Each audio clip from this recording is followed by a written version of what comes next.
তো শুরু করি শ্যামা, আমরা একেবারে ছোটবেলা থেকেই শুনতে চাই, একেবারে যেখানে জন্মগ্রহণ করেছেন যেমন ছিল আপনি তো শুনেন, বলুন আমাদেরকে, মন খুলেই বলবেন প্লিজ। হ্যাঁ, তো ছোটবেলা আমাদের কেটেছে বিভিন্ন জায়গায়, যেহেতু আমার আব্বা সরকারি চাকরি করতেন।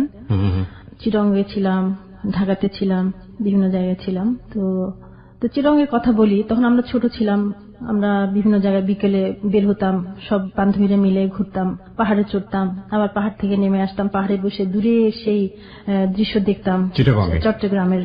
কয় ভাই বোন ছিলেন আপনারা? আমরা 6 বোন 2 ভাই। 6 বোন 2 ভাই। আপনি যে সময় গল্প বলছেন সেই সময় কত সাল আনুমানিক, বা আপনার কত বছর বয়সের গল্প? আমার তখন সেটা 7-8 বছর। 7-8 বছর, তার মানে এখন থেকে আমরা বলতে পারি প্রায় 40-42 বছর আগের গল্প।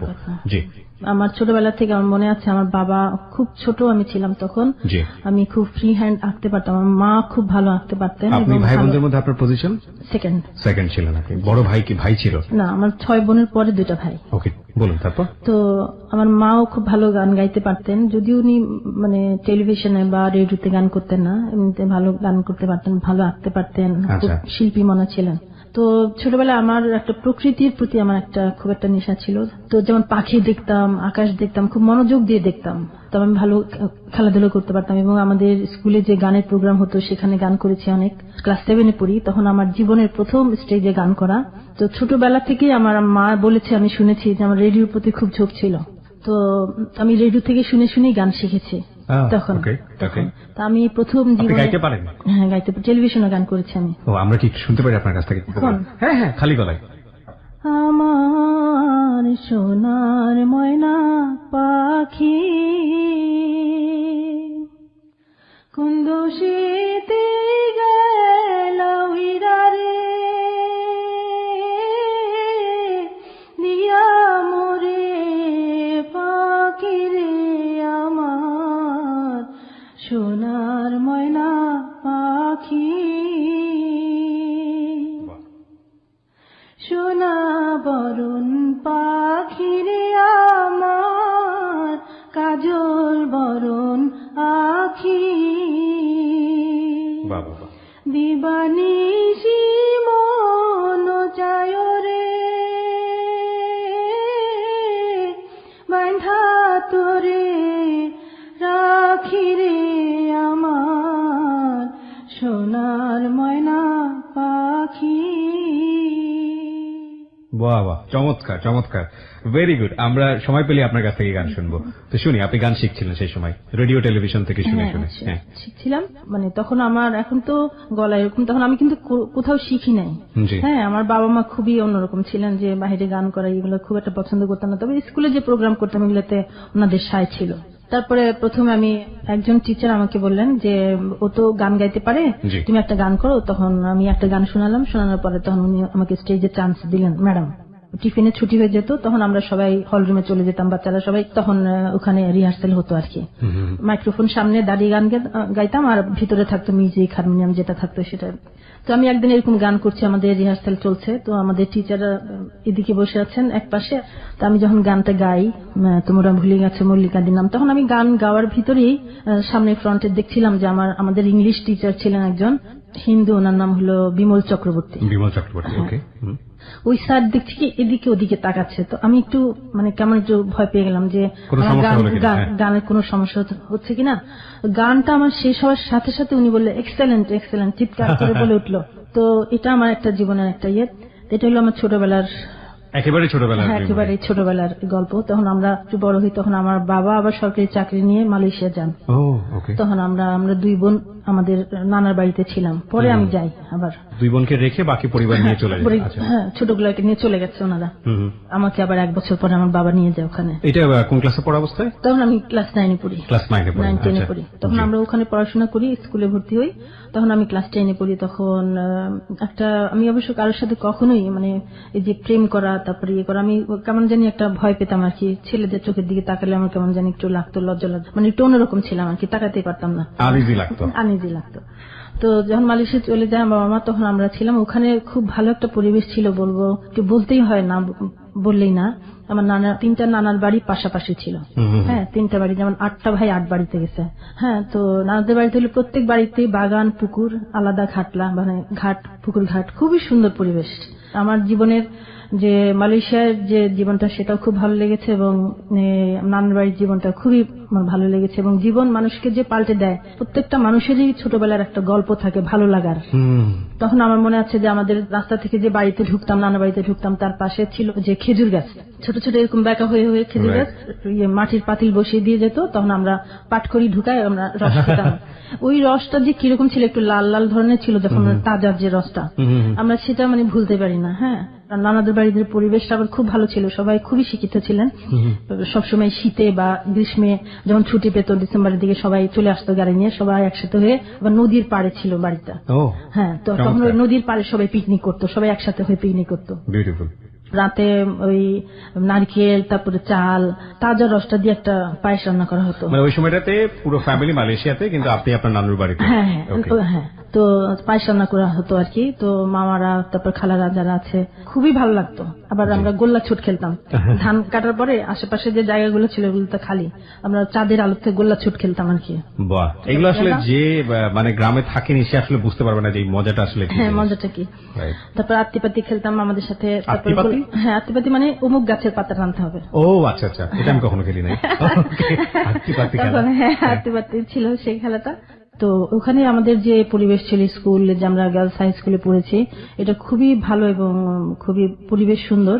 আমরা নদী পাড়ে যেতাম। আমার একটা বান্ধবী ছিল শিখা, ও খুব ভালো গাইতে পারতো, ওর বোন ছিল, ও খুব ভালো নাচতে পারতো। এরা কিন্তু মানে কখনো নাচ গান শিখে নাই। তো আমরা বিভিন্ন খেলাঘর আসলে সম্মেলন করেছি, বিভিন্ন জায়গায় গিয়েছে অনুষ্ঠান করার জন্য।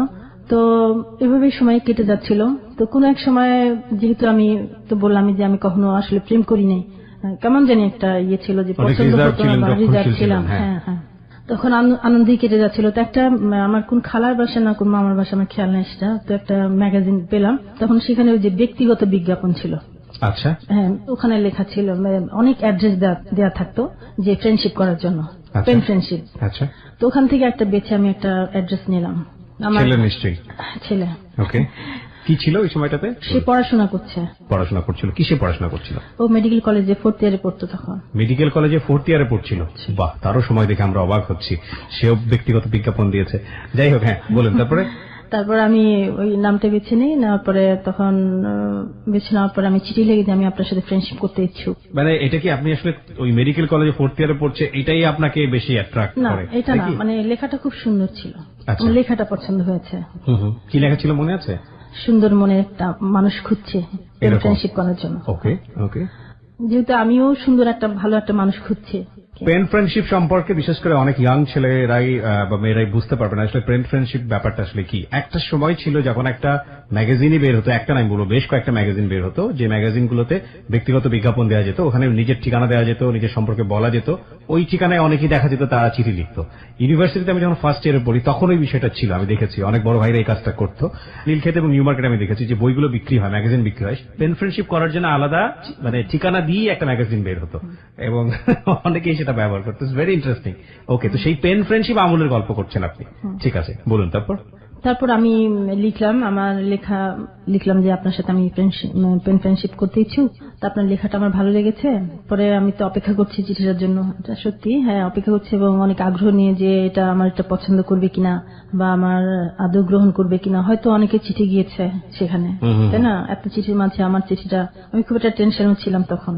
তো কয়েকদিন পরে দেখলাম যে একটা চিঠি আসলো। তো আমাদের ডাকঘরটা ছিল আবার স্কুলের সাথে, তা আমি আবার ওখানে আবার গিয়ে বলতাম, মাঝে মাঝে খোঁজ নিতাম, চিঠির জন্য খোঁজ নিতাম। তো আপনি কি আপনার সম্পর্কে বলেছিলেন যে আপনি ক্লাস 10 এ পড়েন বা কোন স্কুলে পড়েন, কি অবস্থা? না, এখনো বলিনি। তখনও বলেননি? তখন আমি খোঁজ নিয়ে দেখলাম যে না, একটা চিঠি এসেছে আমার নামে। তো চিঠিটা আমার দেখেই প্রথমে এত ভালো লেগেছে, মানে লেখাগুলো এত সুন্দর এবং নীল একটা খাম যে চারিদিকে ডিজাইন করা, বর্ডার দেয়া, হ্যাঁ বিয়ারিং খাম যেটাকে বলতাম আমরা, বর্ডার দিয়ে, এবং ভিতরে স্কাই কালারের একটা প্যাড পাতলা, এটার ভিতরে খুব সুন্দর ছোট ছোট করে লেখাগুলো মনে পড়ছে না, তবে সেটা আমি ভাবছি আমার চোখের সামনে চলে এসেছে। খুবই ভালো লাগছে আমার সেই মুহূর্তটার কথা ভেবে যে না, চিঠিগুলো আমি এখনো মানে আমার সেই চিঠিগুলো এখনো ভুলতে পারিনি। যে চিঠিগুলোর লেখা, প্রথম চিঠি পেলেন আপনি? হ্যাঁ, কি লেখা ছিল ওখানে? ছিল যে শুভেচ্ছা নেবেন, হ্যাঁ আপনার সাথে আমি ফ্রেন্ডশিপ করতে ইচ্ছুক এবং আপনার লেখা ভালো লেগেছে। তো এটাই, এই ফর্মালিটিস যেটা থাকে। ওকে, তো তারপরে? এরপরে তো আমি এটা চিঠি দিলাম, চিঠি দেওয়ার পরে আমি একটা ছবি দিয়ে দিলাম। তখন আপনার নিজের ছবি? হ্যাঁ, ছবি চেয়েছিল আপনার কাছ থেকে? না, ছবি চাইনি, আমি নিজে থেকে দিলাম, একটা ব্ল্যাক এন্ড হোয়াইট একটা ছবি দিলাম। তখন শাড়ি পরা ছিল আমার। ব্ল্যাক এন্ড হোয়াইট এর আমল, বুঝেন? ছবিটা দেখে ওর খুব পছন্দ হয়েছে, বলছে না তুমি তো সুন্দর। তো এভাবে চিঠি আদান প্রদান হতে লাগলো এবং যে লেখাগুলো এগুলো তো আমি পড়তাম। আমার যে একটা অনুভূতি ছিল যে আমি যাকে মানে খুঁজেছি, মনে মনে যাকে খুঁজছি, মানে আমার মনে হয় যে তাকে আমি পেয়েছি। আপনি তো একটা আপনার ছবি দিলেন, ওই সময়টা থেকে উনি ওনার একটা ছবি দিল রিপ্লাই, নাকি ছবি দেয়নি? না, ছবি দেয়নি। মানে ছবি দিয়েছেন, মানে আপনি তো তাহলে আপনার সম্পর্কে ইন ডিটেল বলেই দিলেন যে আপনি আসলে দেখতে কেমন, কোথায় পড়াশোনা করছেন, বয়স কত, ছবি দেখে তো ধারণা করতে পারছিল। ওকে, হ্যাঁ বলেছি আমি যে আমি কি পড়াশোনা করছি, ও জিজ্ঞেস করেছে, তো আমার পরিচয় সবই বললাম, আমি ছবি দিলাম। তারপরে চিঠি আদান প্রদান হতে লাগলো। এর মধ্যে আমি মানে ওকে সবসময় ভাবতাম যে আসলে ও দেখতে কেমন, তো যে মানুষটা এত ভালো, যার কথা এত সুন্দর, তারপরে ও নিজের থেকে একটা ছবি পাঠালো আমাকে। তো চেহারাটা সবকিছুই আসলে ভালো লাগার মধ্যে চেহারার কোনো কিছু থাকে না আমার মনে হয় আর কি। কথা বলা, চলন, তারপর সবকিছু মিলায় একটা মানুষ সুন্দর। শুধু একটা বিষয় না, কমপ্লিট একটা প্যাকেজ। ওকে, সবকিছু মিলিয়ে একটা মানুষ সুন্দর, আমি এটা বলবো। তো ওর লেখাগুলো পড়তে পড়তে আমার মনে হয়েছে না, ও অনেক ভালো মানুষ এবং আমি যাকে খুঁজি এটাই সেই মানুষ। ওকে, সামহাউ আপনি ইনফ্লুয়েন্স অনেক বেশি। ওকে, তখন পর্যন্ত আপনাদের ভিতর তো প্রেম ভালোবাসার কথাবার্তা হয়নি? তারপরে তখন আমি আবার কি করতাম, আমি আবার আঁকতে পারতাম ভালো। চিঠির মধ্যে হালকা একটু স্কাই কালার দিয়ে চিঠিটার খামটা কি করে একটা চাঁদ দিতাম, চাঁদটা থাকতো সাদা, এর মধ্যে একটু গাছ টাছ থাকতো, পাতা ঝরা গাছ থাকতো এবং একটা ছোট নিচে একটা কুড়ে ঘর, একটু কলা পাতা, এরকম আবছা একটা, মানে যেন যে সন্ধ্যাবেলা একটা আবছা একটা বাড়ি বা গাছ, চাঁদের আলো, নিজে নিজে আঁকতাম। তারপরে ওইটাতে চিঠি লিখতাম। চিন্তা করুন চিঠির আমল কতটা রোমান্টিক ছিল। একটা চিঠির জন্য কত প্রিপারেশন, এবং চিঠিটা পাঠানোর পরে টেনশনে থাকা, চিঠিটা ঠিক মতো গেল কিনা, এবং তারপরে চিঠি পাওয়ার পরে কি ভাববে, তারপরে কখন লিখবে, এবং তারপরে সেই চিঠিটা আসবে, আসার পরে খুলে সেটা রিপ্লাই পড়া, মানে এত বেশি লেন্দি কিন্তু এত বেশি ইনফ্লুয়েন্সিয়াল এবং এত বেশি ইমোশনাল ফিলিংস এর ব্যাপার ছিল। চিঠির আমলটা আসলে খুব বেশি দিন দূর হয়নি, আমাদের কাছ থেকে চলে গেছে। আমরা বলতে পারি যে আমার বাবা আমার কাছে চিঠি লিখতো, সেটা আজ থেকে 12-13-14 বছর আগের ঘটনা যে আমাদের কাছ থেকে চিঠি চলে গেছে। আমার মার চিঠি, আমার বাবার চিঠি এখনো আমার কাছে ওইভাবে একদম যত্ন করে রাখা আছে। চিঠির আমলটা আসলেই অনেক বেশি সুন্দর ছিল। জি বলুন। তারপরে তো আমাকে বলতে যে তুমি আমার মানুষই, মানে এর মধ্যে আমাদের মন দেয়া নেওয়া হয়ে গেছে যে ওর লেখা। এবং প্রস্তাবটা কি আগে করলো? ওই আগে করলো? আচ্ছা, কি বলেছিল? তোমাকে খুব ভালো লেগেছে, তুমি আমার মানুষই, তোমাকে ছাড়া আমি কাউকে বিয়ে করবো না, মানে এই ধরনেরই একটা ব্যাপার ছিল কি? ওকে, সন্দেহের একটা ব্যাপার থাকে না যে এই যে পেন ফ্রেন্ডশিপ থেকে আসলো বিষয়টা, ওরও তো নিশ্চয়ই আরো এরকম থাকতে পারতো, কিংবা ও আপনাকে সন্দেহ করতে পারতো যে যেহেতু পেন ফ্রেন্ডশিপ থেকে আসছে নিশ্চয়ই আপনারও আরো কারোর সাথে। আরেকটা জিনিস আমি এখানে বলবো আপনার সাথে, সেটা হলো গিয়ে আমরা একটা মানুষের সাথে কথা বললে অনেক সময় বুঝতে পারি যে মানুষটা কেমন, ঠিক লেখাটাও ঠিক তেমনই। এতগুলা লেখা যখন ওর কাছে চলে গেছে এবং ওর লেখাগুলো আমার কাছে চলে এসছে, তখন কিন্তু আমাদের মানে পুরোপুরি বোঝা হয়ে গেছে যে মানুষটা কেমন। আচ্ছা, আমি যে মন মানসিকতার, আমার লেখাটা কিন্তু ওই ধরনের আসবে। ওকে, হ্যাঁ। তো ওর লেখাগুলো ছিল খুবই পরিচ্ছন্ন, খুবই সুন্দর। আমাকে পড়াশোনার কথা বলতো যে পড়ালেখাটা ভালো করে মনোযোগ দিয়ে করবে, কারণ এটা হলো নিজের, এটা কাউকে দিতে পারবে না, এটা কেউ নিতে পারবে না কখনো, এটা তোমার নিজস্ব। তখন আমি ওকে ভালোবাসতে শুরু করলাম। আমি তখন একদিন আমি চিঠিতে লিখলাম যে দেখো, আমাকে তো তুমি দেখো নাই, না দেখে তুমি আমাকে ভালোবেসেছো এবং বলেছো দেখতে কালো, আমাকে দেখলে পছন্দ করবে না, ওকে বললাম। তো আমাকে বললো যে আমি তোমার রূপ দেখে তোমাকে ভালোবাসিনি, তোমার যে শিল্পীর সত্তা আমি তাকে ভালোবেসেছি, সে আমাকে এটা বললো। তারপর একটা কথা, অনেক কিছুই লিখতো চিঠির মধ্যে, আমার প্রেম রবি কিরণ হেন, তোমার জ্যোতির্ময় মুক্তি দিয়ে তোমায় ঘিরে যেন, এরকম করে করে সে লিখতো। আর একটা যে লাকি এখন একটা গান আছে না, যে নীলমণিহার তোমায় দিয়ে গেলাম শুধু মনি রেখো, মানে যে এই গানটা যখন সে আমাকে লিখেছে তখন আমার কাছে মনে হয়েছে যে এটা একটা চিঠি আমার কাছে এসেছে, ওর কথা।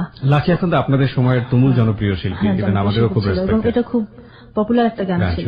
হ্যাঁ, এবং আমি আসলে মূলত একজন শিল্পী, টেলিভিশনে গান করেছি, 84 সনে আমি ইয়েটা নিয়ে এসেছিলাম, আপনাকে দেখাবো। একটা চেক দিয়েছিল আমাকে টেলিভিশন থেকে, প্রতিভাস অনুষ্ঠানে, 84 সনের কথা বলি। গানের ভিতরে যারা শিল্পী, আমি যদি গান করি, আমি যদি গানের সুরের ভিতরে ঢুকতে না পারলাম তাহলে আমি গান গাইতে পারলাম না। আমাকে কথার ভিতরে, সুরের ভিতরে ঢুকতে হবে, তখনই আমি গানটা গাইতে পারবো ঠিক মতো। ও কি জানতো, মানে আপনার সে সময় যিনি যার সঙ্গে আপনি এটা করছেন, নামটা কি ছিল? আমিনুল ইসলাম। আমিনুল ইসলাম।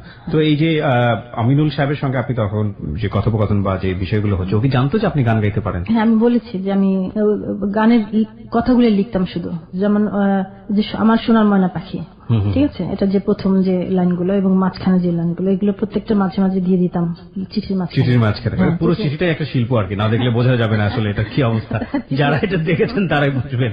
আচ্ছা, যেহেতু আমি গানগুলা দিতাম এবং গানগুলা করতাম, তখন সে বুঝে গেছে যে আমি ভালো মানে গাইতে পারি। আচ্ছা, এভাবে করে আমাদের সময় কাটতে লাগলো এবং একদিন দেখলাম যে একটা রক্ত দিয়ে চিঠি লিখলো সে, হাতের আঙ্গুলের মধ্যে পিন টিন দিয়ে বা কি দিয়ে রক্ত দিয়ে চিঠি লিখলো।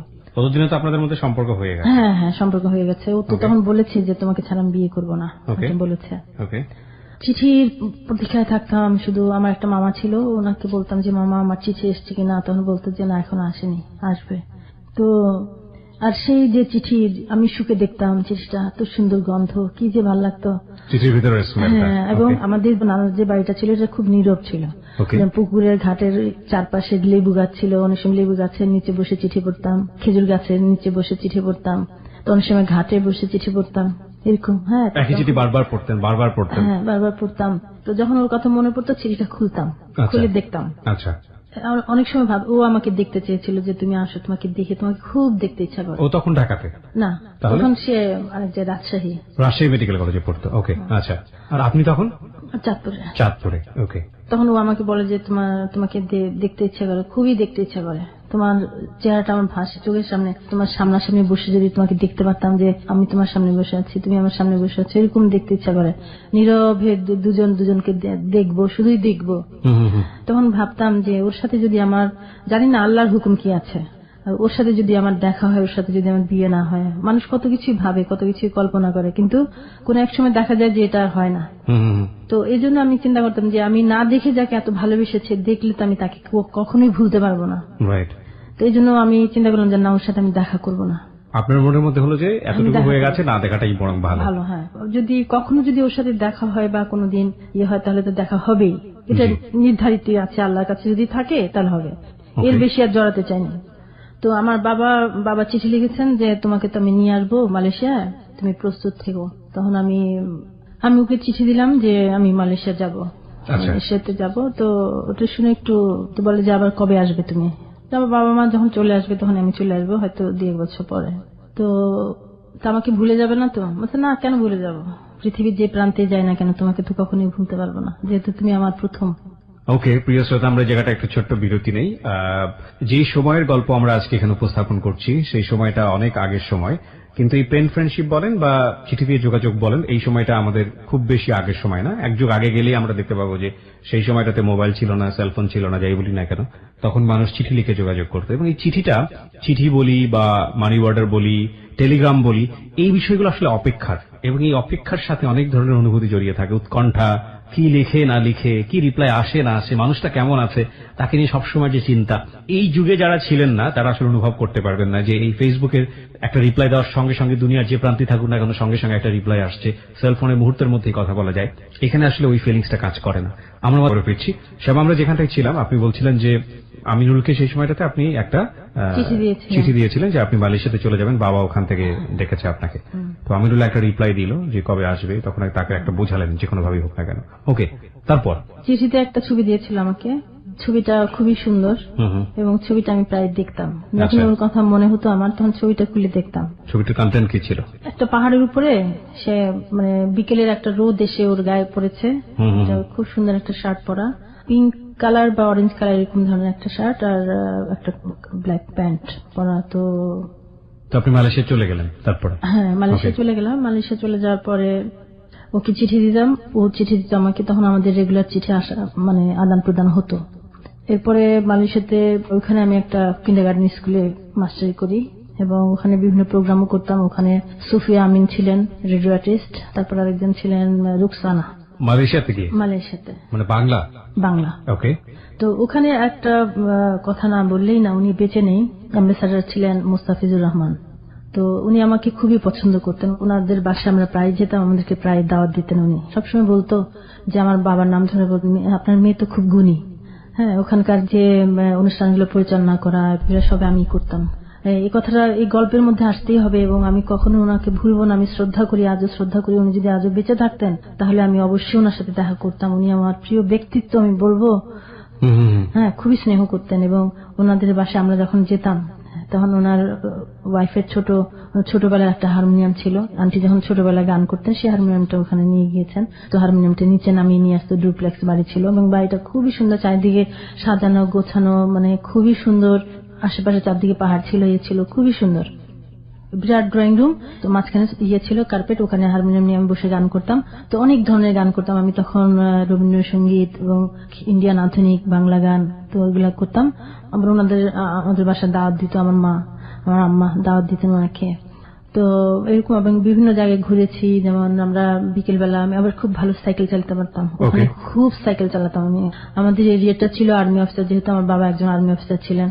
তো আমরা ছিলাম কর্নেল আরিফ সাহেবের বাড়িতে, ওটা একটা ডুপ্লেক্স বাড়ি। তো ওটাও একটা খুবই সুন্দর, ছোট ছোট আম গাছ ছিল, এটাতে আম ধরে থাকতো, আবার ওদিকে আবার ফুল করতো। পেঁপে গাছ ছিল, এত বড় বড় পেঁপে, লাল লাল পেঁপে। তারপর ছোট ছোট গাছে জাম ধরে থাকতো। আমাদের পাশে একটা মালয়েশিয়ান একটা মেয়ে ছিল, নাম ছিল রোজিতা। তো ওই রোজিতাকে নিয়ে আমরা পাহাড়ে ঘুরতে যেতাম। আমরা আমার বোন ভাই ওদেরকে নিয়ে, বাসা যেখানে ছিল ওটার পাশে ছিল পাহাড়। তো ওখানে আমরা বিস্কিট, তারপর ড্রিঙ্কস এগুলো করে বোতলে করে নিয়ে যেতাম। হ্যাঁ, তো বিকেলে ওখানে যেতাম। বেশি একটা উঁচু না পাহাড়, একটা টিলার মতো। তো ওখানে এটার নিচে যে ঢালটা, ওখানে ছিল রাবার গাছ, অনেক বড় বড় রাবার গাছ ছিল। রাবার গাছ ছিল এবং রাবারের ছোট ছোট পাতিল দেওয়া থাকতো।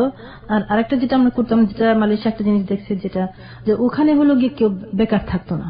ইয়াং ছেলেদেরকে দেখতাম যে বিভিন্ন রকমের পিঠা বা এটা সেটা তারা রাস্তার ধারে বিক্রি করছে। মানে কেউ, আমরা যেমন অবসর বসে থাকি বা আমরা ছেলেদেরকে এরকম দেখতাম না, খুবই পরিচ্ছন্ন ছিল। আরেকটা ওই দেশের একটা নিয়ম, আমরা তখন যেখানে ছিলাম একটা নিয়ম ছিল কি, চাইনিজ ছিল, মালয়েশিয়ান আর হলো তামিল।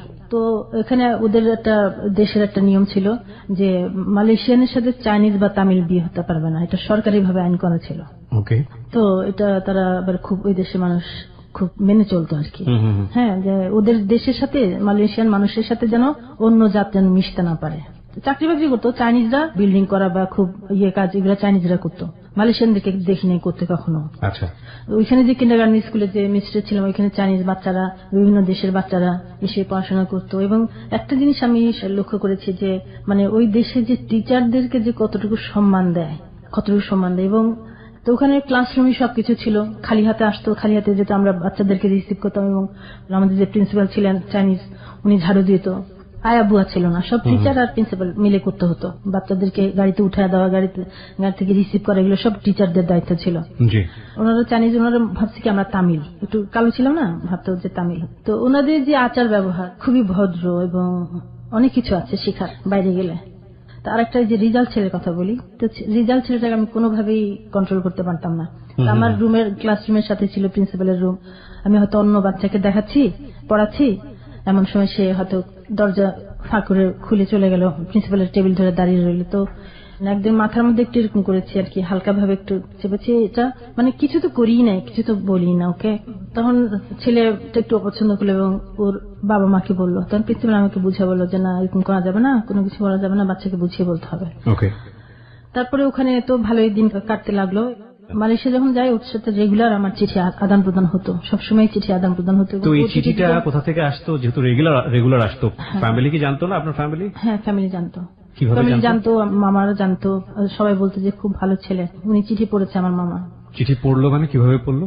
আমি বলে কি, আমি চিঠি দিয়েছি এবং নানু পড়তো, মানে পড়তো সবাই। মানে আপনার চিঠি গণহারে সবাই পড়তো? সবাই পড়তো, মানে খুব সুন্দর লিখতো, মানে এমন কোন কেউ জানতো যে ওর চিঠি ফ্যামিলি সবাই পড়ে? মানে ওর লেখাটা এমন ছিল যে কোনো কিছু আপনিও পড়তে পারবেন, এত সুন্দর করে লেখা ছিল। ওকে, তো এই যে আপনি ফ্যামিলির লোকজনকে চিঠি দিয়ে বেড়াচ্ছেন, কিন্তু এটা কি মানে আপনার ইচ্ছাই হয়েছিল নাকি তারা ধরে ফেললো হঠাৎ করে? ধরে তো ফেলবে, চিঠিগুলো আসছে এবং আমার কাছে আসে কে, ওনারা আমার অভিভাবক হিসেবে তো ওনাদের জানার অধিকার আছে। তখন তো আমাকে চিঠি দেখাতে বাধ্য হতে হলো। তখন আমি চিঠি দেখালাম, চিঠি দেখানোর পরে বলতে না, ছেলেটা খুবই ভালো, তুমি যোগাযোগ রাখো। ওকে, আপনার ফ্যামিলি থেকে একটা পজিটিভ সাইড? হ্যাঁ, পজিটিভ একটা সাইড ছিল। তো মালয়েশিয়াতেও আপনার বাবা মা সবাই জানে? হ্যাঁ, মালয়েশিয়াতে বাবা মা জানতো। তার মানে কোনো বাধা ছিল না? না, কোনো বাধা ছিল না। ছেলেটার সঙ্গে যোগাযোগ করতে চাইনি আপনার চিঠিটা পড়ে? যোগাযোগ ওনারা করতে চাইনি, ফ্যামিলির লোকজন করতে চায়নি? করতে চাইনি, শুধু আমি করেছি। ওকে, ঠিক আছে, তো মালয়েশিয়াতে আপনার যোগাযোগ ছিল। হ্যাঁ, তারপরে মালয়েশিয়া থাকার পরে তখন আমরা দেশে আসবো। এখন আব্বারও চাকরির মেয়াদ শেষ, ওখানে কয়েক বছরের জন্য গেছে এবং উনিও চলে আসবে, আমরা চলে আসবো। আসলাম বাংলাদেশে, এসে আমি আদমজিতে ভর্তি হলাম। বাংলাদেশে এসে এসএসসি দিলাম। ডিসেম্বরের 3 তারিখে আসলাম, আমার মনে আছে। মার্চে না এপ্রিলে এসএসসি পরীক্ষা দিলাম, পরীক্ষা দিয়ে ভালোভাবে পাশ করলাম। করার পরে দিয়ে রেজাল্ট ভালো করে তখন আমি আদমজি ক্যান্টনমেন্ট কলেজে ভর্তি হই। আচ্ছা, তখন ওর সাথে আমার একটু যোগাযোগটা একটু গ্যাপ হয়ে গেছে। যোগাযোগটা গ্যাপ হয়ে গেল কেন? গ্যাপ হয়ে গেল যে ও চলে গেছে চাকরি নিয়ে অন্য জায়গায়। ওর জব হয়ে গেছে? হ্যাঁ, জব হয়ে গেছে অনেক দূরে। আচ্ছা, ওখান থেকে মানে হয়তো কোনো সুযোগ সুবিধা পাচ্ছে না, বা কোন অ্যাড্রেসে চিঠি দিবে বা কি, আমিও একটু গ্যাপের মতো। তখন আমি একটা চিঠি দিই ওকে, আচ্ছা, যে আমার অমুক তারিখে বিয়ে হয়ে যাবে, তুমি যদি আমাকে সেই তোমার বিগত জীবনের সব কথা যদি সত্যি হয়ে থাকে, যদি বিয়ে আমাকে করার ইচ্ছা থাকে, তাহলে তুমি আসো। এটা কি মানে আপনার সাথে গ্যাপ হয়ে যাওয়ার পরে? হ্যাঁ, পরে। কতদিনের গ্যাপ ছিল? বেশি না, যেমন 5-6 মাস এরকম। এই সময়টা কি সত্যি সত্যি বিয়ে ঠিক হয়েছে নাকি ওকে আপনি যে কোনো ভাবেই হোক? না, ওকে না, আমার মা বলতেছে যে তুমি কাকে ভালোবাসলা, তুমি তো সে কি তোমাকে আদৌ কি বিয়ে করবে নাকি তুমি জানো, কেন অনেকে বলে থাকে না যেরকম। আচ্ছা আচ্ছা, হ্যাঁ। তো তার মানে আপনার ফ্যামিলি থেকে বিয়ে তখনও ঠিক হয়নি, কিন্তু আপনি যে কোনো ভাবেই হোক ওকে একটু যাচাই করে দেখতে চাচ্ছেন? দেখতে চাচ্ছি যে আসলে সত্যি কিনা। আচ্ছা, হ্যাঁ, যেহেতু গ্যাপ হয়ে গেছে এখন, কারণ আমি তো ভুলতে পারবো না। কতদিন পরে গ্যাপটা হলো? এটা মালয়েশিয়া থেকে আসার পরে ধরেন কত না, আপনাদের চিঠি চালাচালির কতদিন পরের এই গ্যাপটা হলো? মানে তখন 4 বছর পর। 4 বছর ধরে কন্টিনিউয়াসলি চিঠি লিখেছেন। এই 4 বছরে যদি আমি একটু অন এভারেজ বলি, প্রতি সপ্তাহে কি চিঠি আসতো? সাপ্তাহিক মাসটা প্রতি সপ্তাহে একটা চিঠি আসতো। আচ্ছা, প্রতি সপ্তাহে একটা চিঠি আসতো। তো একটা গ্যাপ হয়ে গেছে। তখন আমার মা বলতেছে তুমি তো পছন্দ করো, কাউকে পছন্দ করার চিঠি লেখো, আমরাও জানি এটা কি সত্যি সে তোমাকে বিয়ে করবে কিনা তুমি দেখো। তো আমি একটা ডেট দিয়ে দিলাম যে অমুক তারিখে আমার বিয়ে হয়ে যাবে, তুমি যদি সত্যি আমাকে ভালোবাসো এবং আমাকে বিয়ে করবা বলেছো আগে, যদি তা হয়ে থাকে তাহলে তুমি আসো। তখন এটা বলে আমি তো চিঠি দিয়ে দিয়েছি, কিন্তু চিঠি কোনো রিপ্লাই আসে নাই। ঠিক আছে, আমি তখন আদমজিতে পড়ি, তখন ফার্স্ট ইয়ার। আমার রোল নাম্বার ছিল 505 ই সেকশন। আমার ভাইস প্রিন্সিপালের মেয়ে আমার বান্ধবী ছিল, রুমি, ও আমার ক্লোজ ফ্রেন্ড ছিল। তো ওর সাথে আমি কমন রুমে গেলাম। তখন আমার চুলগুলো ছোট ছোট ছিল, আমরা ব্যাডমিন্টন খেলে আমি চুল খুলে গেছে, তো ওগুলো আবার ব্যান্ড দিয়ে বেঁধে আমি আসতেছি, ক্লাসে যাব, ঘন্টা পড়ে গেছে, ক্লাসে যাব। তেমন সে আমাদের ডিসিপ্লিন মেনটেন করা হয়েছে। টিচার এসে রুমিকে বলছে যে তুমি কি সেকশন? জি স্যার, আমি এই সেকশনের। তো বলে তোমাদের 505 রোল নাম্বার কার? বলে যে স্যার ওর। তো বলে ওর সাথে একজন লোক দেখা করতে এসছে। তো তখন আমি চিন্তা করলাম যে আমার সাথে কোন লোক, কে দেখা করতে আসবে। আমি তখনও বুঝতে পারি না যে আসলে ও। হ্যাঁ, আমি কল্পনাও করতে পারি না, যেহেতু কোনো উত্তর নাই, কোনো রিপ্লাই নাই, কিছু নাই। হ্যাঁ, একদম 5 মাস যাবত ফুললি অফ। হ্যাঁ, মানে এটা একদম কেমন জানি একটা হয়ে গেছে। তো চিন্তাই করতে পারি না। তো আমি 4-5 হাত হবে দূরে আমি বারান্দা দাঁড়ায় আছি। আমার ডিসিপ্লিন মেনটেন করে স্যার, ওই স্যার আমার পাশে দাঁড়িয়ে আছেন উনি। তো দাঁড়িয়ে আছেন এবং টিচারও ক্লাসে যাবেন এরকম বের হয়ে গেছেন। তো এখন আমি দেখি যে দরজার সামনে একজন, টেবিলের সামনে একজন ছেলে দাঁড়িয়ে আছে। তো আমি ওনার দিকে তাকিয়ে আছি, কিন্তু আমি বুঝতে পারছি তো আসলে এই লোকটাকে আমি চিনতে পারছি না এটা কে। এটা ইন্টারমিডিয়েট সেকেন্ড ইয়ারে যখন পড়ে। হ্যাঁ, ভাবছি যে কে ইনি, চিনতে পারছি না। তো দেখলাম কি ও হাত দিয়ে একটু ইশারা করলো এরকম করে ডান দিক থেকে দেখলাম সাদা শার্ট কালো প্যান্ট পরা, ও বের হয়ে আসলো। ওকে তো ছবি দেখে তো চিনি। ততদিনে কি ও ডক্টর হয়ে গেছে? হ্যাঁ, জয়েন করেছে। হ্যাঁ, জয়েন করেছে। আচ্ছা, হ্যাঁ, বের হয়ে আসছে। তো ওকে দেখে ও এসে দরজার পাশে দাঁড়িয়ে আছে। তো ও তাকিয়েছে আমার দিকে, আমিও তাকিয়েছি। প্রায় 1-2 মিনিট হবে, কেউ কোনো কথা বলি না। ডিসিপ্লিন মেনটেন করে যে স্যার, উনি বারবার আমাকে জিজ্ঞেস করছে যে কি হয় তোমার। আমি আর কোনো কথাই বলতে পারছি না। তো আমার কিছুক্ষণ পরে মনে হলো যে কেউ একজন আমাকে কিছু জিজ্ঞেস করছে, বুঝছেন। আমি এরকম মানে এই সময়টাতে আপনি পুরো মানে একেবারে দুনিয়ার কোনো কিছু শুনতেছেন না, পুরো দুনিয়া থেকে আউট অফ দ্য ওয়ার্ল্ড। ওর দিকে তাকিয়েছি আমি, ওর দিকে তাকিয়েছি। ঠিক আছে, সি দা ফিল। 4 বছর পর যে মানুষটার সঙ্গে আপনার চিঠি লেখালেখি, সেই মানুষটা আপনার সামনে এসে দাঁড়িয়ে আছে। তো আমি তো বললো না যে 2 মিনিট আমি কোনো কথাই শুনতেছি না, মানে কে কি বলছে বা কেউ আছে কিনা ধার পাশে, আমি কোনো কিছুই মনে নাই বা কিছুই দেখছি না, শুধু ওকে দেখছি। এমন একটা ভাব আমার ভিতরে চলে আসছে। তো আমি তখন স্যার যখন বলছে কি হয় তোমার, তখন আমি স্যারের কোনো উত্তর দেইনি। আমি ওকে বলতেছি যে আপনার সাথে তো আমার এখন দেখা হবে না, আপনার সাথে আমার ছুটির পরে দেখা হবে।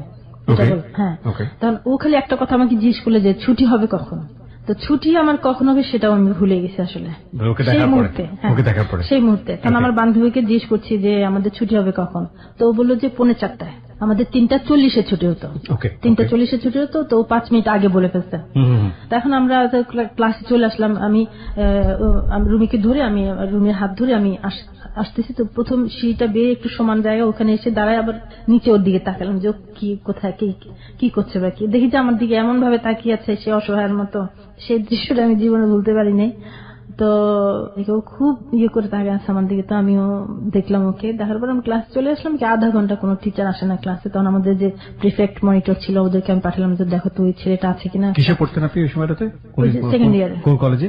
আদমজি ক্যান্টনমেন্ট। ওকে। তো ওইখানে ওই কলেজের একটা নিয়ম ছিল কি, এখন ছেলেমেয়েরা কি করে জানি না, তখন আমাদের ছিল খুব কড়াকড়ি ছিল যে উল্টাপাল্টা কোনো কিছু দেখলে আমাদেরকে টিসি দিয়ে বের করে দেওয়া হতো, এবং সেটা একটা ভয় কাজ করতো সবসময়। ক্যান্টনমেন্ট স্কুল কলেজগুলো তো এটাই হয় সবসময়, খুব ডিসিপ্লিন। আমি নিজেও ক্যান্টনমেন্টে পড়েছি। জি বলুন। চলে উপরে উঠে গেলাম, ক্লাসে চলে গেলাম। এখন টিচার কেউ আসতেছে না, তখন প্রিফেক্ট মনিটর ওদেরকে পাঠালাম যে দেখো তো ছেলেটা বলে কি হ্যাঁ খুব কথা কাটাকাটি হচ্ছে স্যারদের সাথে। ছেলেটার হ্যাঁ খুব বার্গেনিং হচ্ছে, খুব কথা কাটাকাটি হচ্ছে। ওর ইচ্ছে হলো সে আমাকে নিয়েই যাবে। স্যাররা বলছে না এখানে, যেহেতু আমি কোনো কথাই বলি নাই ওখানে।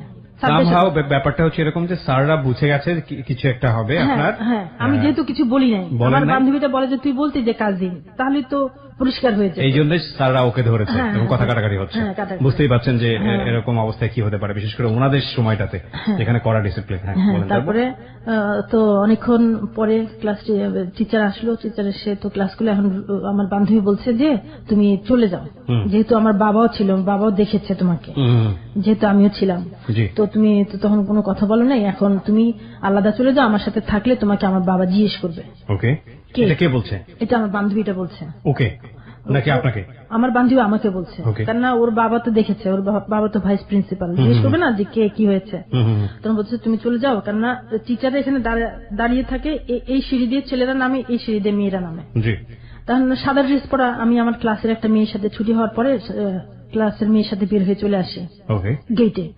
আসার পরে গেটে এদিকে তাকালাম কেউ নাই, ওদিকে তাকালাম কেউ নাই। তো আমি 5 মিনিট অপেক্ষা করলাম। তারপর আবার দেখি যে ডিসিপ্লিন মেনটেন করে ওই স্যার দূর থেকে তাকিয়ে আছে আমার দিকে, কেমন জানি ভয় ভয় করছিল যে তার স্যার মনে হয় দেখছে আমাকে বা ফলো করছে। হ্যাঁ, তবে আমি কিছুক্ষণ অপেক্ষা করে থেকে সেদিন আর রিক্সা নিলাম না। সেদিন মন খুব খারাপ যে ওকে পেলাম না, ও আসলো না, হয়তো রাগ করেছে বা কিছু, এরকম একটা ভাবতে ভাবতে বাসায় চলে এসেছি। তারপরে পরের দিন যখন ক্লাসে যাই, তখন আমার বান্ধবী যেটা ছিল আমার সাথে বলে কি তুই যাওয়ার পরে ওই 2টা ছেলে এসে তোকে যে কত খুঁজলো। কোন 2টা ছেলে?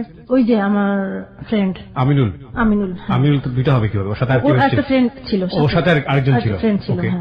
ওই ফ্রেন্ড ছিল, বলে যে অনেক খোঁজাখুঁজি করছে ওরা, আমার তো 5 মিনিট আগে বলে ফেলেছে। তার মানে বিষয়টা ছিল এরকম যে আপনার সাথে দেখা করার জন্য ওরা বাকবিতণ্ডা করে হলেও অপেক্ষা করছিল, কিন্তু আপনি চলে আসার পরেও মানে 5 মিনিট আগে, যেহেতু আপনি স্কেপ করেছেন ওখান থেকে চলে এসেছেন, মানে আপনার জন্য ওরা ওয়েট করে পারফেক্ট টাইমে এসেও আপনাকে পায়নি।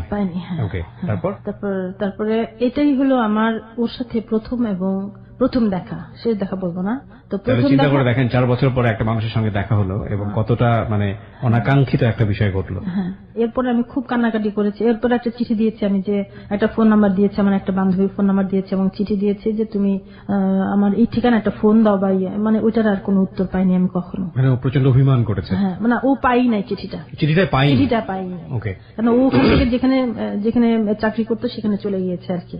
আচ্ছা, চিঠিটা যেখানে দিয়েছে ওর তো ওই অ্যাড্রেসে যায়নি, এটা তো হোস্টেলের অ্যাড্রেসে গেছে।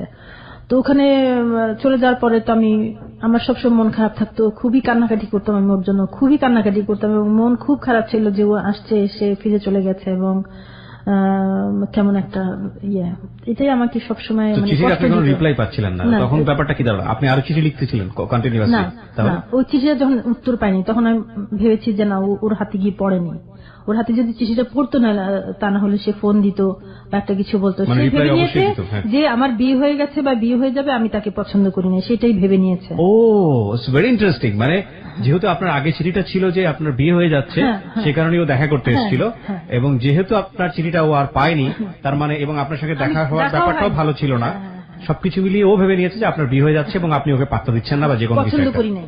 ওকে, ভেবে নিয়েছে, এটা ও ভেবে নিয়েছে। ওকে, তা আমার গল্পটা ছিল অন্যরকম, যে আমার ভিতরে এটা ছিল যে আমি ওকে পাইনি বা এসে হ্যাঁ। আর আপনার দিক থেকে গল্পটা ছিল যে আপনার যেহেতু 5 মাসের গ্যাপ, আপনি ওকে একটু যাচাই করে দেখতে চাচ্ছিলেন। না না, যাচাই না, তাহলে সত্যি সত্যিই ছিল, যাচাই ছিল না, কারণ আমি অপেক্ষা করতে পারছিলাম না, যে আমি ভয় পাচ্ছিলাম যে মানে এটা যে আমার জীবনের মানে শেষ হয়ে যাবে, এখানেই এন্ড হয়ে যাবে, এটা আমি চিন্তাই করতে পারি নাই। হয়তো আবার দেখা হবে বা এরকম একটা ভাবনা ছিল। আপনার বিষয়টা তো এরকম ছিল যে আপনার তো বিয়ে তখনও আসেনি, কিন্তু মা বিয়ের কথা বলতো, তো সামহাউ আপনি যেভাবে ওকে বিয়ে করতে এসেছিল, আপনাকে বিয়ে করতে এসেছিল। হ্যাঁ, সে বিয়ে করতে এসেছিল আমাকে। Very interesting. মানে আমি বিষয়টা যতটুকু বুঝলাম, প্রিয় শ্রোতা, হয়তো আপনারাও বুঝেছেন, তারপর আমি একবার একটু রিপিট করতে চাই, অনেকেই গুলিয়ে ফেলতে পারেন এই মুহূর্তে যারা যোগ দিয়েছেন। এই ভদ্রমহিলা 4 বছর ধরে একজন ভদ্রলোকের সঙ্গে পেন ফ্রেন্ডশিপ করেছে, এবং হি ওয়াজ এ ডক্টর, এবং উনি তখন ইন্টারমিডিয়েটে পড়েন যখন 4 বছর হয়েছে ওনার পেন ফ্রেন্ডশিপের বয়স। তো 4 বছর পরে একটা গ্যাপ হয়েছে ওনাদের যোগাযোগের 5 মাসের। তো সেই সময়টাতে উনি ওনাকে একটা চিঠি লিখেছেন আমিনুল সাহেবকে, যে আমার সঙ্গে তোমার দেখা করাটা জরুরি, কারণ আমার ফ্যামিলি থেকে চাপ দিচ্ছে, আমার বিয়ে ঠিক হয়ে যাবে। ওকে, আসলে বিষয়টা ওরকম ছিল না, কিন্তু তারপরেও ওনার দিক থেকে ব্যাপারটা কেমন সেটা দেখার জন্য উনি করেছেন। এই চিঠিটা পাওয়ার পরে আমিনুল সাহেব ওনার কলেজে এসছে, এবং কলেজে আসার পরে যেটা হয়েছে যে এক ধরনের মিসআন্ডারস্ট্যান্ডিং বা টাইম ম্যাচ হয়নি, যে কারণে এক নজর দেখা হয়েছে, কিন্তু শেষ পর্যন্ত ওনার সঙ্গে মিট করতে পারেনি। দুজনের মধ্যে কথোপকথনও তেমন একটা হয়নি। অদ্ভুত বিষয় হলো, এই ঘটনার পরে আমাদের যিনি গেস্ট আজকে শ্যামা, তার প্রচন্ড মন খারাপ হয়, এবং সে একটা চিঠি লিখেছিল আমিনুল সাহেবের কাছে, এবং সেই চিঠিটা আমিনুল সাহেবের হাতে পৌঁছায়নি। ওদিকে আমিনুল সাহেব মনে করেছে যেহেতু ভালো করে কথাবার্তা বলেনি বা দেখাতে আসলে সিচুয়েশনটা ওরকম অনুকূলে ছিল না, সেহেতু সে ধরেই নিয়েছে যে সে আসলে তাকে পছন্দ করেনি, এবং সে বিয়ে করে ফেলেছে, মানে শ্যামা বিয়ে করে ফেলেছে। বুঝুন অবস্থাটা কতটা জটিল এবং কতটা সিনেমাটিক হতে পারে। বলুন তারপরে কি হলো? তারপরে তো আমি যেহেতু কান্নাকাটি করতেন, হ্যাঁ, সবসময় কান্নাকাটি করতাম। ওকে দেখার পর থেকে আমি শুধু কান্নাকাটি করতাম, এবং আমি ওর কথা বলতে গেলে আমার এখনো চোখে পানি আসে। আসলে আমি অনেক সময় ওর কথা বলতে যাই তো আমার আসলে কান্না চলে আসে। প্লিজ আপনি একদম ফিল ফ্রি, মানে আপন মনে করে বলেন। কান্না চলে আসে আমার, কেন আমি ওই যে তাকিয়ে ছিল আমার দিকে, আমি মানে এটা ভুলতে পারিনি কোনদিন আর কি। ওইটা আমাকে সবসময় কষ্ট দিয়েছে। তারপরে আমার যেহেতু আমরা 6 বোন ছিলাম, আমি দ্বিতীয় ছিলাম, তো আমার বাবা আমাকে বিয়ে দেওয়ার জন্য খুব তোড়জোড় লাগিয়ে দিয়েছে। তো আমার বোনগুলাও, আমাদের পিঠাপিঠি সবগুলো বোন, তো একটা বিয়ে ফিরিয়ে দিয়েছি আমি। খুব ভালো, ওইটার সম্বন্ধ খুব ভালো ছিল। তো আমার বাবা বলতেছে যে তাহলে তোমার জন্য আর কিছু করবো না, আমি তোমার সম্পর্কে আর কিছু ভাববো না। আমার তো ইচ্ছা ছিল যে আমি বিয়েই করবো না, আর জীবনে কোনদিন বিয়ে করবো না এটা। তখন আমার বাবা তো আমাকে বিয়ে দেওয়ার জন্য খুব তোড়জোড় লাগিয়ে দিল।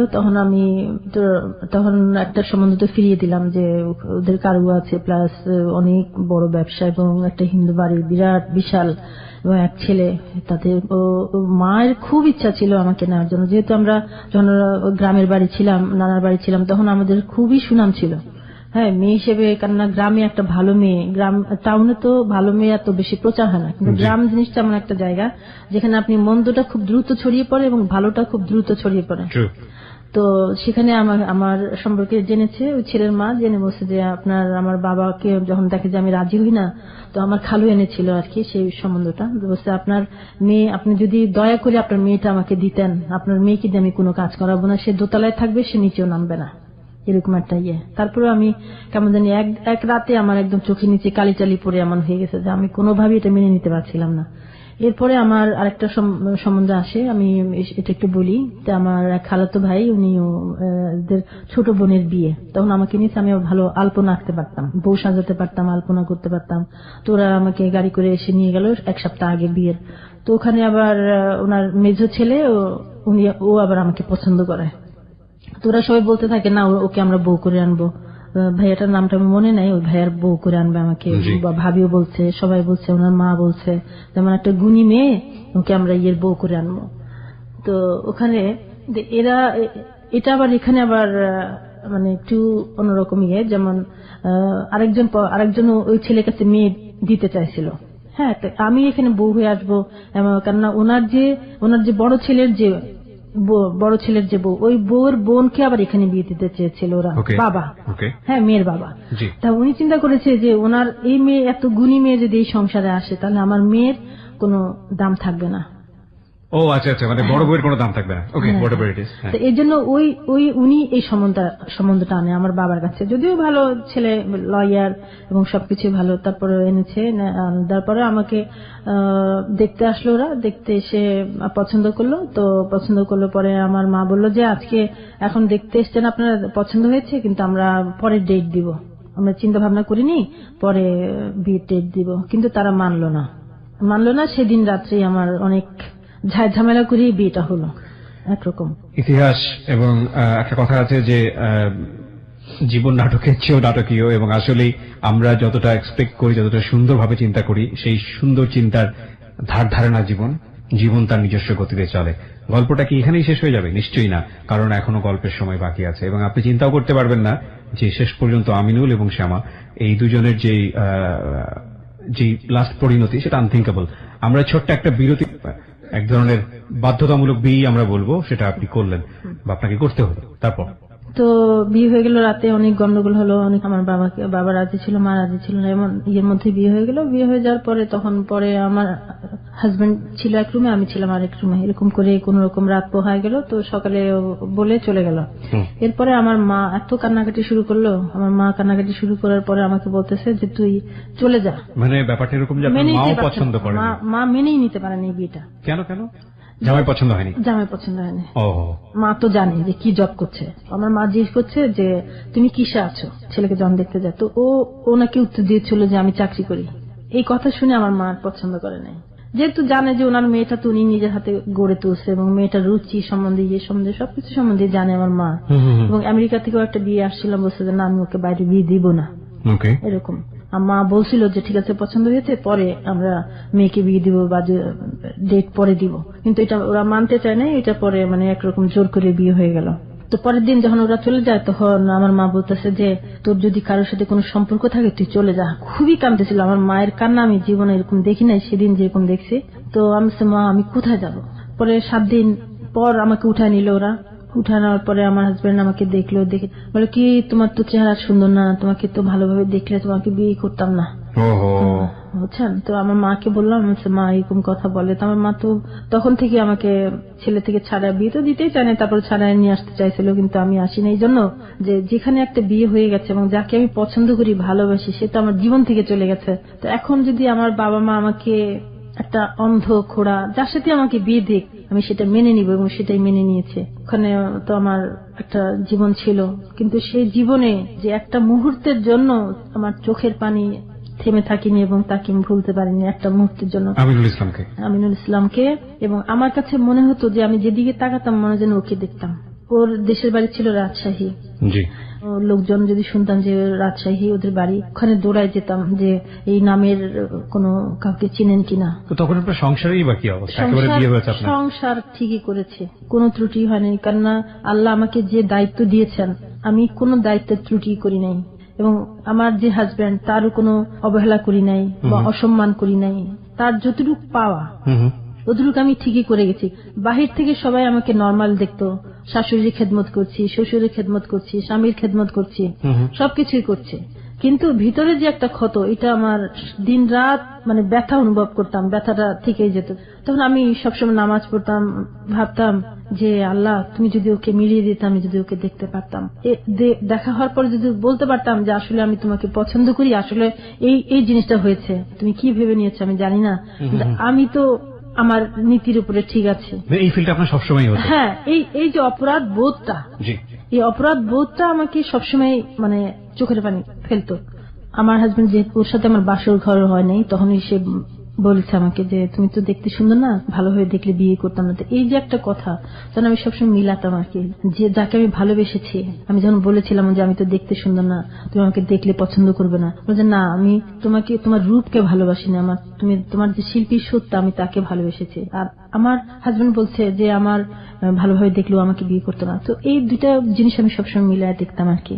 তো দুইজনের দুই রকম কথা। এবং আমার হাজবেন্ডের একটা জিনিস ছিল যে আমি যদি হাজবেন্ডের থেকে সে আদরটা, সে ভালোবাসাটা পেতাম, তাহলে আমি ওকে খুঁজতাম না। এটাও আমাকে দিতে পারে না, যদিও সে আমাকে ভালো জানতো, ভালো করতো, কিন্তু একটু ওর সংসারে ছিল না। তো আমার বিয়ে হয়ে গেল। আমার শ্বশুর শাশুড়ি থাকতো গ্রামে, তো যেহেতু আমরা কখনোই আমার বাবা চাকরি নিয়ে বাইরে ছিলেন, ঢাকায় বা বিভিন্ন জায়গায় ছিলেন, আমরা কখনোই গ্রামের বাড়ি যেতাম না। যদিও আমাদের গ্রামের বাড়ি ছিল, বিল্ডিং ছিল, ইয়ে ছিল, ভালো পরিবেশ ছিল, তবু আমরা কখনোই গ্রামে থাকতাম না। পড়াশোনার জন্য যেতে পারতাম না, বাবার জব ছিল জন্য যেতে পারতাম না। এবং মাঝখানে একটু বলে নাকি আমার বাবা কিন্তু একজন বিশিষ্ট মুক্তিযোদ্ধা, একজন মুক্তিযোদ্ধার সন্তান। একটু বাবার কথা বলি না বললেই না। তো বাবা আজ পর্যন্ত কোনো ভাতা নেন নাই। এমএজি ওসমানী সাহেবের তখন পিএস ছিলেন যুদ্ধকালীন সময়ে। 9 মাস আমরা খুবই কষ্ট পেয়েছি দেশে। আমার বাবা তখন ইন্ডিয়া ছিলেন। আচ্ছা আচ্ছা। আমার সংসার পেলাম আমি, আমার শাশুড়িকে পেলাম গ্রামের মহিলা, আমার শ্বশুরকে পেলাম গ্রামের। তো ওনারা খুবই সরল ছিল। আর একটা জিনিস যে খুব মাছ ধরতে পছন্দ করতাম, বড়শি দিয়ে মাছ ধরতে পছন্দ করতাম। তো গ্রামের বাড়িতে যখন আমি যেতাম তখন বড়শি দিয়ে মাছ ধরতাম। ওদের আবার ঢেকি ছিল, ঢেকিতে করতে পারতাম না, কিন্তু চেষ্টা করতাম যে ঢেকি দিয়ে ইয়ে করি। হ্যাঁ, ধান বানতো না, কিন্তু ডাল টাল ইয়ে করতো, শিমের বিচি টিচি এগুলো আমার শাশুড়ি গুঁড়া করতো, চালের গুঁড়া। আবার খুব সুন্দর পিঠা বানাতে পারতো আমার শাশুড়ি। খুব একটা জিনিস আমার ভালো লাগতো সবসময়, আসলে আমি শ্রদ্ধা করি এখনো। তো ওদের বাড়িটা ছিল প্রথমে ঢুকতে একটা পুকুর, খুবই সুন্দর পুকুরটা। তো এরপর আমার বাড়িতে ভিতরে ঢুকতাম, ভিতরে আবার আরেকটা পুকুর ছিল। পুকুরের পাড়ে ছিল জবা ফুল গাছ। তো এরকম জবা ফুল এরকম ফুটে ফুটে এরকম পানির দিকে ঝুঁকে থাকতো, বুঝছেন। তারপর ঘাটে বসলে পাড়ের পরই ধান ক্ষেত, পাতাটাতে খেলাধুলা করতো, আবার ফিঙ্গে পাখি উঠতো, ইয়ে করতো। আবার দূরে আবার আরেকটা বাড়ি, সেটারও আবার গাছপালা, মানে খুবই সুন্দর নীল আকাশ। মানে আমি ঘাটে গেলে আমার দেরি হয়ে যেত। হ্যাঁ, তাদের যে প্রথমে ঢুকার সময় যে পুকুরটা, এই পুকুরটাতে পানি কম থাকতো, যেমন তখন এটার পাড়ে ছিল আবার সেরকমই আবার ধান ক্ষেত, ওরকমই খুব সুন্দর দৃশ্য। তো এটার আবার পাড়ে তাল গাছ ছিল কতগুলা, আর ওদিকে সবুজ পাড়, পানি কম থাকতে হেঁটে হেঁটে তাল গাছের গোড়ায় নিচে চলে যেতাম। বাবুই পাখির বাসা তো আমরা কখনোই দেখি নাই, তখন বাবুই পাখির বাসা সে তাল গাছে, তখন ওই দাঁড়া দাঁড়া সেটা দেখতাম। আবার এটা পাড়ে ছিল শিমুল গাছ, সে পানিতে পড়ে আছে, সবুজ ঘাসের উপর পড়ে আছে, মানে খুবই সুন্দর। আমি ঘাটে গোসল করতে গেলে আমার এগুলা দেখতে। একবারে শহর থেকে গ্রামীণ পরিবেশে গিয়ে মানিয়ে নিতে কষ্ট হচ্ছিল না আপনার? না না, আমার ভালো, যেহেতু আমি বললাম যে প্রকৃতি আমার ভালো লাগতো। একটু কষ্ট হতো যে গ্রামের যে পরিবেশ, একটু কষ্ট হতো, কিন্তু আমি মানিয়ে নিচ্ছে। তবে গোসল করতে গেলে একটু দেরি হতো আমার, তো আমার শাশুড়ি বলতো যে এত দেরি হয়ে গেছে এসে, তো আমি কিছু বলতাম না। তো এইভাবে আমার যে গ্রামের যে শ্বশুর বাড়ি, তবে একটা জিনিস যেটা ওনারা খুব ভদ্র ছিলেন, আমাকে কখনো কাজের কথা বলতো না। আচ্ছা, গ্রামের বাড়িতে একটা কথা বলি আমি, ওনারা মাটির পাতিলে ভাত খেত। তো আমরা তো জীবনে মাটির পাতিল দেখি না, এবং মাটির পাতিলের ভাত রান্না করাটাও কোনদিন চিন্তাও করতে পারি না। তো তখন মাটির পাতিলে আমার শাশুড়ি দেখতাম 6টা পাতিল ছিল মাটির, ধুয়ে শুকা রেখে দিত।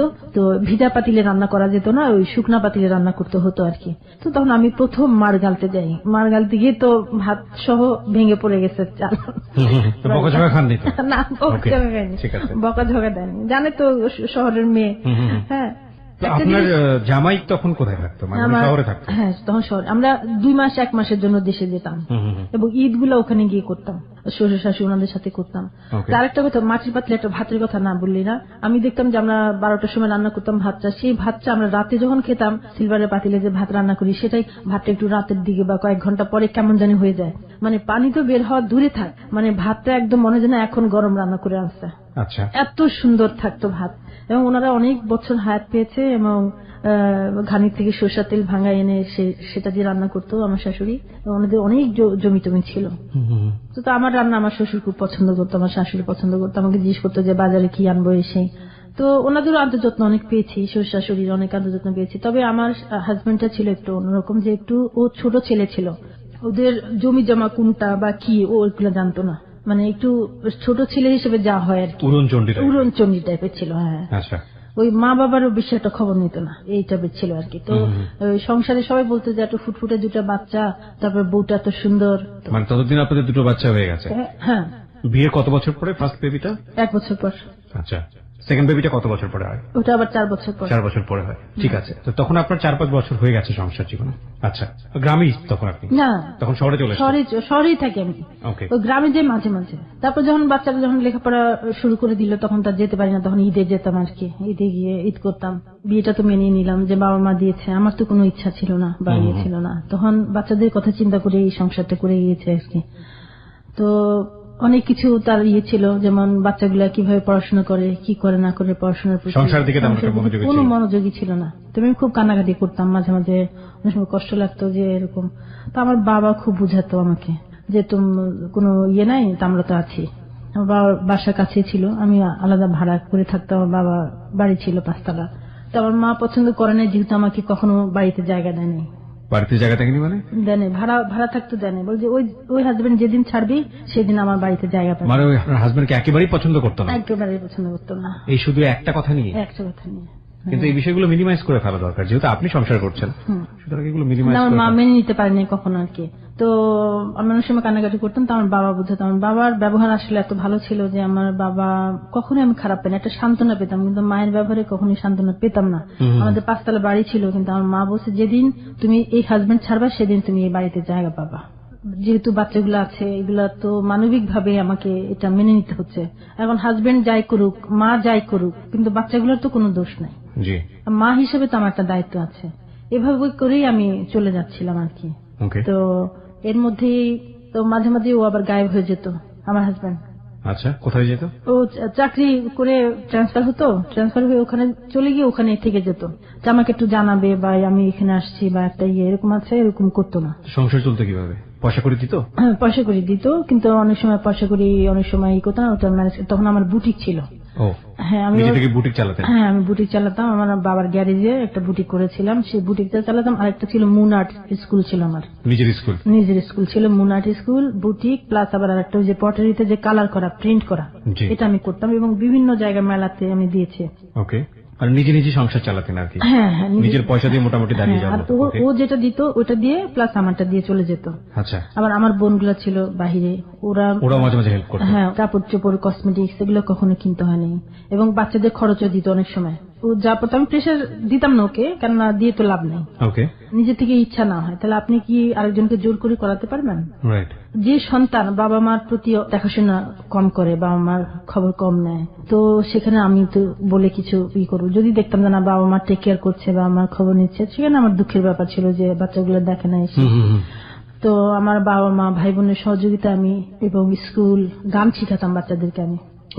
তো এইগুলো নিয়ে কোন রকম, এবং পটারির কাজ করতাম এবং বিভিন্ন জায়গায় মেলা করতাম। এইভাবে আমার সময় কেটে যাচ্ছিল এবং বাচ্চাগুলো। এর মাঝখানে তো আমিনুল ইসলামের সঙ্গে একবার যোগাযোগ অফ না, ওকে তো আমি ওই যে হারিয়েছি, আর তো খুঁজে পাই না, তো খুঁজতেছি ওকে। রাজশাহী যদি কাউকে পাই তখন তার কাছে দৌড়ায় যাই। বিভিন্ন জায়গায়, যেমন যত জায়গায় গিয়েছি তত জায়গায় আমি নেম প্লেট দেখতাম ডক্টরদের, মানে ডাক্তারের নেম প্লেট দেখতেন যে ওই নামে কোনো ডাক্তার আছে কিনা। ওই নামে কোনো ডাক্তার আছে কিনা, ওই নামে যদি ডাক্তার পেতাম তারপরে আমি পেশেন্ট হয়ে ওনার কাছে যেতাম। Very interesting. হ্যাঁ, পেশেন্ট হয়ে ওনার কাছে যেতাম যে ও কিনা। মানে গিয়ে কি বলতেন ডাক্তারের কাছে? কি বলতেন? পেশেন্ট হতে গিয়েছেন? আমার মাথা ব্যথা বা আমার পেট ব্যথা করছে, এরকম ওষুধ লিখে দিত। আপনি ওষুধ খেতেন না? না, ওষুধ তো খেতাম না, আমি তো গিয়েছি ডাক্তার দেখতে। যে ও এরকম কতজন ডাক্তারের কাছে গিয়েছেন? এরকম অনেক, যে যত জায়গায়, যত হসপিটাল, যে অসুস্থ তার সাথে আমি যেতাম, যাবই। My goodness. হ্যাঁ, যাবই। এটা আমার একটা ছিল। এই করতে করতে আমি যে কত মানুষের সেবা করেছি আপনি চিন্তা করতে পারবেন। সেবা করেছেন বলতে? সেবা করেছি যেমন আমার আত্মীয় স্বজন, বাবা মা, শ্বশুর বাড়ির লোকজন, যত মানুষ যত ডক্টর কাছে যেত আমি নিয়ে যেতাম। আমার বাসায় আসতো সবাই আমার, মানে আমার বাসাটা হসপিটালের মতো ছিল, এবং সবাই আমাকে পছন্দ করতো। উদ্দেশ্য ছিল যেভাবেই হোক না কেন এভাবে করতে থাকলে আমি ওইটা না, যেমন আমি করতাম এটা আমার আন্তরিক ভাবে। যেমন আমি একটা জিনিস পছন্দ করি, মেহমান পছন্দ করি, এবং মেহমানকে মানে খাওয়াতে পছন্দ করি। মেহমানের আদর যত্ন করা, খাওয়ানো, যেন কোনো অযত্ন না হয় আমার। হ্যাঁ, এটা আমি করতাম। এটা আমার ব্যক্তিগত জীবনের একটা অংশ বলবো। যেমন বাবা মা, ভাই বোন, মানে শ্বশুর শাশুড়ি, গ্রামের হলো আমি কোনোদিন অশ্রদ্ধা করিনি এবং ওনাদেরকে খুব যত্ন করে আমি। আমাদের ধর্মে একটা কথা আছে, 4টা জিনিস আল্লাহর খুব প্রিয় এবং আল্লাহ যাদের এটা আশীর্বাদ স্বরূপ আমাদেরকে দেন। 1 নম্বর হচ্ছে কন্যা সন্তান, 2 নম্বর হচ্ছে বৃষ্টি, 3 নম্বর হচ্ছে মেহমান, এবং 4 নম্বর হচ্ছে অসুখ বিসুখ। এটা আমি ঠিক জানি না, আমি কোট করতে পারছি না, ধর্ম সম্পর্কে আমার অতটা জ্ঞান নাই, কিন্তু এটা আল্লাহ আমাদেরকে ভালোবেসে দেন। অদ্ভুত বিষয় হচ্ছে 4টা জিনিসই কেন জানি আমরা খুব অপছন্দ করি, সবাই করি না। বৃষ্টি আসলে আমরা খুব হয়ে যাই, কারো কারো কাছে এটা একটা বিলাসিতার জায়গা থেকে, কিন্তু বৃষ্টি আসলে অনেকে বিমুখ হই, বেশি বেশি বৃষ্টি হলে। কন্যা সন্তান দেখে অনেকে আনহ্যাপি হই, মেহমান দেখলে অনেকে আনহ্যাপি হই, আর অসুখ বিসুখ তো বলার অপেক্ষায় রাখে না। কিন্তু এই 4টা জিনিস আল্লাহর খুব প্রিয়। যাই হোক, আমরা একটা কাজ করি, ছোট্ট একটা বিরতি নেব। বিরতি নেওয়ার পর আমরা আবারও ফিরছি আপনার কাছে। শোনা তো যেটা আপনি বলছিলেন যে ডাক্তার খুঁজে বেড়াতেন বিভিন্ন জায়গাতে, মানে ওনার নামের সাথে মিল পেলে আপনি সেখানে গিয়ে দেখতেন। যাই হোক, তারপর কি হলো? তারপর এর মধ্যে খুঁজতে খুঁজতে একসময় আমার মেয়েগুলা বড় হয়ে গেল। খোঁজা চলছে? তারপর? হ্যাঁ, খোঁজা তো চলছে, খোঁজার কোনো বিরতি নেই। তো এর মধ্যে মেয়েরা বড় হয়ে গেলে তখন ইন্টারমিডিয়েট পাস করেছে আমার মেয়েটা, আদমজি থেকে পাস করেছে। তারপর ওর একটা সম্বন্ধ আসলো, দেখলাম ছেলে খুবই ভালো, এমবিএ করা এবং খুবই প্রতিষ্ঠিত, এরা অনেক ধনী। আমার মেয়েটার সম্বন্ধে আসছে, ওর যে টিচার ছিল, টিচারের ফ্রেন্ড, মেয়ের হাজবেন্ড হলো টিচারের ফ্রেন্ড। মেয়েটা বিয়ে দিয়ে দিলেন? হ্যাঁ, তারপর মেয়েকে বিয়ে দিয়ে দিলাম। তারপরে বড় মেয়েটা বিয়ে হয়ে গেল। এর 2-3 মাস পরে আবার ছোট মেয়েটারও বিয়ে হয়ে গেল। আচ্ছা, ছোট মেয়েটার বিয়ে হয়ে গেল। হ্যাঁ, এর মধ্যে তো মেয়ের শ্বশুর বাড়িতে যাই আসি, তো একদিন ভাবলাম যে মেয়েটারও বিয়ে হয়েছে রাজশাহী। ও ওকে, তো যাক, ভালো জায়গায় বিয়ে হয়েছে। তখন একদিন আমি চিন্তা করলাম যে সময় তো অনেক কেটে গেল, এবার নিজে বের হই, মানুষকে তো অনেকই দেখলাম, নিজে খুঁজবো এবার। তারপরে এবার গেলাম মেডিকেলে, গিয়ে আউটডোরে। কোন মেডিকেলে? রাজশাহী মেডিকেল। রাজশাহী মেডিকেলে, ওকে। ওখানে গিয়ে আমি ভাবলাম যে এত বছরে হয়তো সে বুড়া হয়ে গেছে।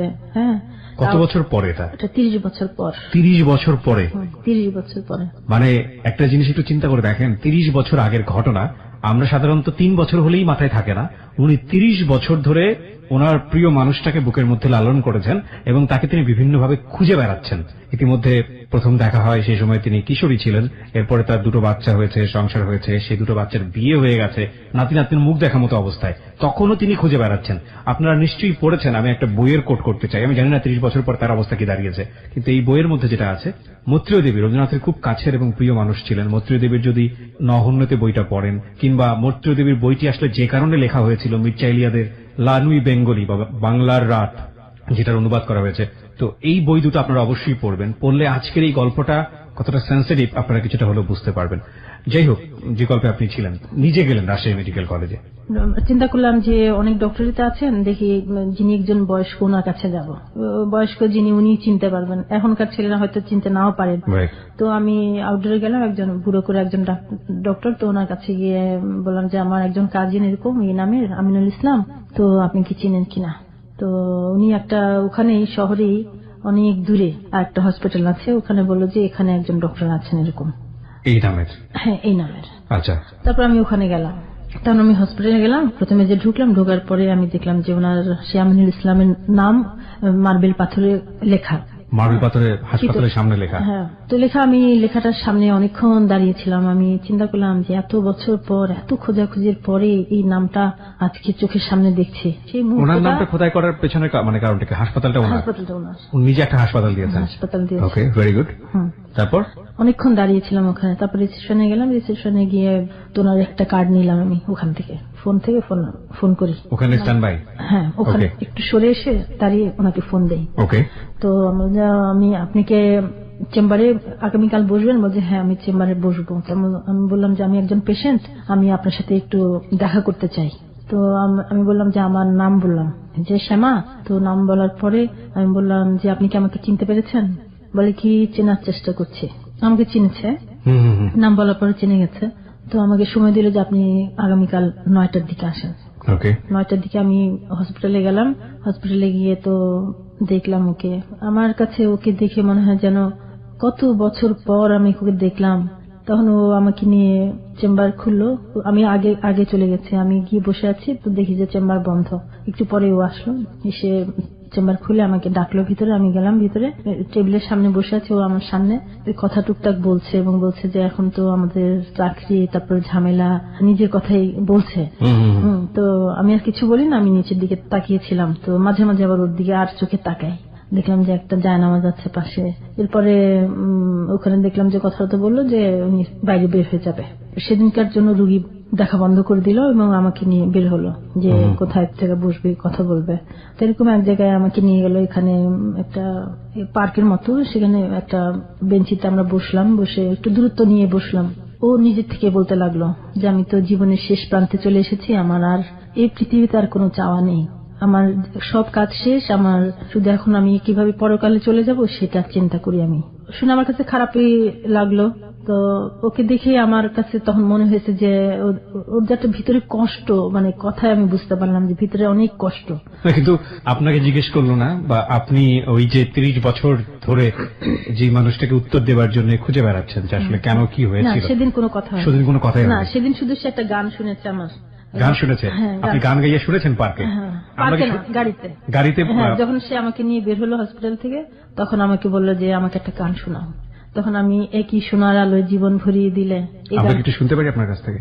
এখন কি সোনার আলোয় জীবন ভরিয়ে দিলে, ও গো বন্ধু কাছে থেকো, কাছে থেকো। রিক্ত আমার ক্ষুদ্র প্রাণে তোমার আঁখিতে রেখো, ও গো বন্ধু কাছে থেকো, কাছে থেকো।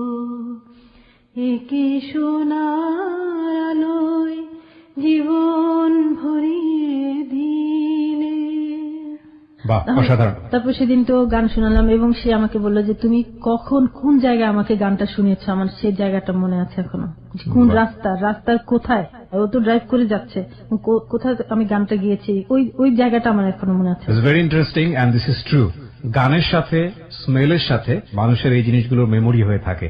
আপনি যদি খুব প্রিয় কোনো মানুষের সান্নিধ্যে থাকেন, তখন ওই মানুষটার সাথে আপনার কথোপকথনের সময় যে মেমোরিটা তৈরি হয়, সেটার মধ্যে আমাদের শরীরের যে স্মেল, যে নার্ভটা থাকে, যে স্মেলটা পায়, এবং if it is good smell, তাহলে পরবর্তীতে আফটার লং লং টাইম আপনি যদি ওই স্মেলটা পান, মুহূর্তের মধ্যে আপনার ব্রেন ঠিক আগের ওই সময়টার কথা মনে করিয়ে দেবে। এবং এটা শুধু স্মেলের জন্য না, এটা গানের ক্ষেত্রে হয়। কোন একটা গান যদি বিশেষ সময়ে আপনার ব্যক্তিগত জীবনে আসে, যেটা আপনাকে খুব গুড মেমোরি দিবে, ওই গানটা যদি আপনি পরবর্তীতে 8, 10, 20, 15, 35 বছর পরেও শোনেন, আপনাকে মুহূর্তের মধ্যে ওই সময় নিয়ে যাবে। এবং এটা প্রত্যেকের জীবনেই হয়। হ্যাঁ, গান এত শক্তিশালী, সুর এত শক্তিশালী, এবং একই সাথে স্মেলও এত শক্তিশালী। তারপরে সেদিন তো গান গাইলাম প্রথম দিন, তো মাঝে মাঝে দেখা হতো আর কি, খুবই কম, কেমন আছেন বা এরকম। তো আমি চলে আসি আমার দেশে, আমি যেখানে থাকি ওখানে চলে আসি, তারপর আবার যাই মেয়ের বাসায় গেলে তখন ওর সাথে আবার দেখা করি। তো এক সময় সে আমাকে যে বলল যে আমি এক জায়গায় তোমাকে বেড়াতে নিয়ে যাবো। আমি বলছি ঠিক আছে, ওকে ঠিক আছে, কোথায় নিয়ে যাবে চলো। হ্যাঁ, তো আমাকে একটা রিসোর্টে নিয়ে গেল, খুবই সুন্দর পরিবেশ ওখানে। রিসোর্টে রুমে ঢুকলাম, ঢুকে ও ঢুকলো, ও বিছানায় বসলো, বিছানা পায়ের কাছে চেয়ার ছিল কয়টা, আমি চেয়ারের উপরে বসলাম। আমি মাথায় আমার ড্রেস পরা ছিল এরকম সবুজ জামা, লাল ওড়না, লাল পায়জামা, আর নাগরা পরা ছিল, আর চুলগুলা ছাড়া ছিল, আমার চুল ছিল খুব লম্বা লম্বা। ওড়নাটা টেনে মাথায় ঘুমটা টেনে নিলাম, ঘুমটা টেনে আমি বসে রইলাম যে নিচের দিকে তাকিয়ে আছি। এখন ও কোনো কথা বলে না, আমিও কথা বলি না। ও আমাকে অনেকক্ষণ পরে বলে কি, এই যে তুমি আজকে যে সুযোগ পেলে, এটা আর কোনোদিন ফিরে আসবে না, আমাকে বলতেছ। আমি কিছু বলি না, আমি নিচের দিকে তাকিয়ে আছি। তো আমাকে বললো যে এই যে তোমার আজকে যে একটা সুযোগ পেয়েছো, এই সুযোগটা জীবনে হয়তো আর কোনোদিন ফিরে আসবে না। তখন আমি ভাবলাম যে আমি তো তাকে একবার দেখেছিলাম, দেখার পরে আমি তাকে হারিয়ে ফেলেছিলাম। 30 বছর লাগছে আমাকে খুঁজতে ওকে, চোখের পানিতে। তারপর আমি ও উঠে টেলিভিশনটা অন করলো, তখন আমি দাঁড়ায় আমি পিছন থেকে ওকে বললাম যে আমি তোমাকে একটু ধরি। বলছে হ্যাঁ ধরো। Sweet moment. ওকে। তারপরে আমি তাকে পিছন থেকে জড়ায় ধরি। আমি আমাদের অতটুকুই ছিল, জড়ায় ধরি। তারপরে আমরা কিছুক্ষণ থাকি ওখানে, দুপুরে খেয়ে দিয়ে আমরা চলে আসি আবার। হ্যাঁ, চলে আসি। তারপরে এইভাবে যখন আবার ওর ওখানে যেতাম, তো যাওয়ার পরে হয়তো দেখা সাক্ষাৎ হতো, ওরকম আর ওখানে আর যাওয়া হতো না রিসোর্ট বা ইয়েতে। বলে যে কেউ যদি দেখে বলে তাহলে অনেক সমস্যা হয়ে যাবে এসে।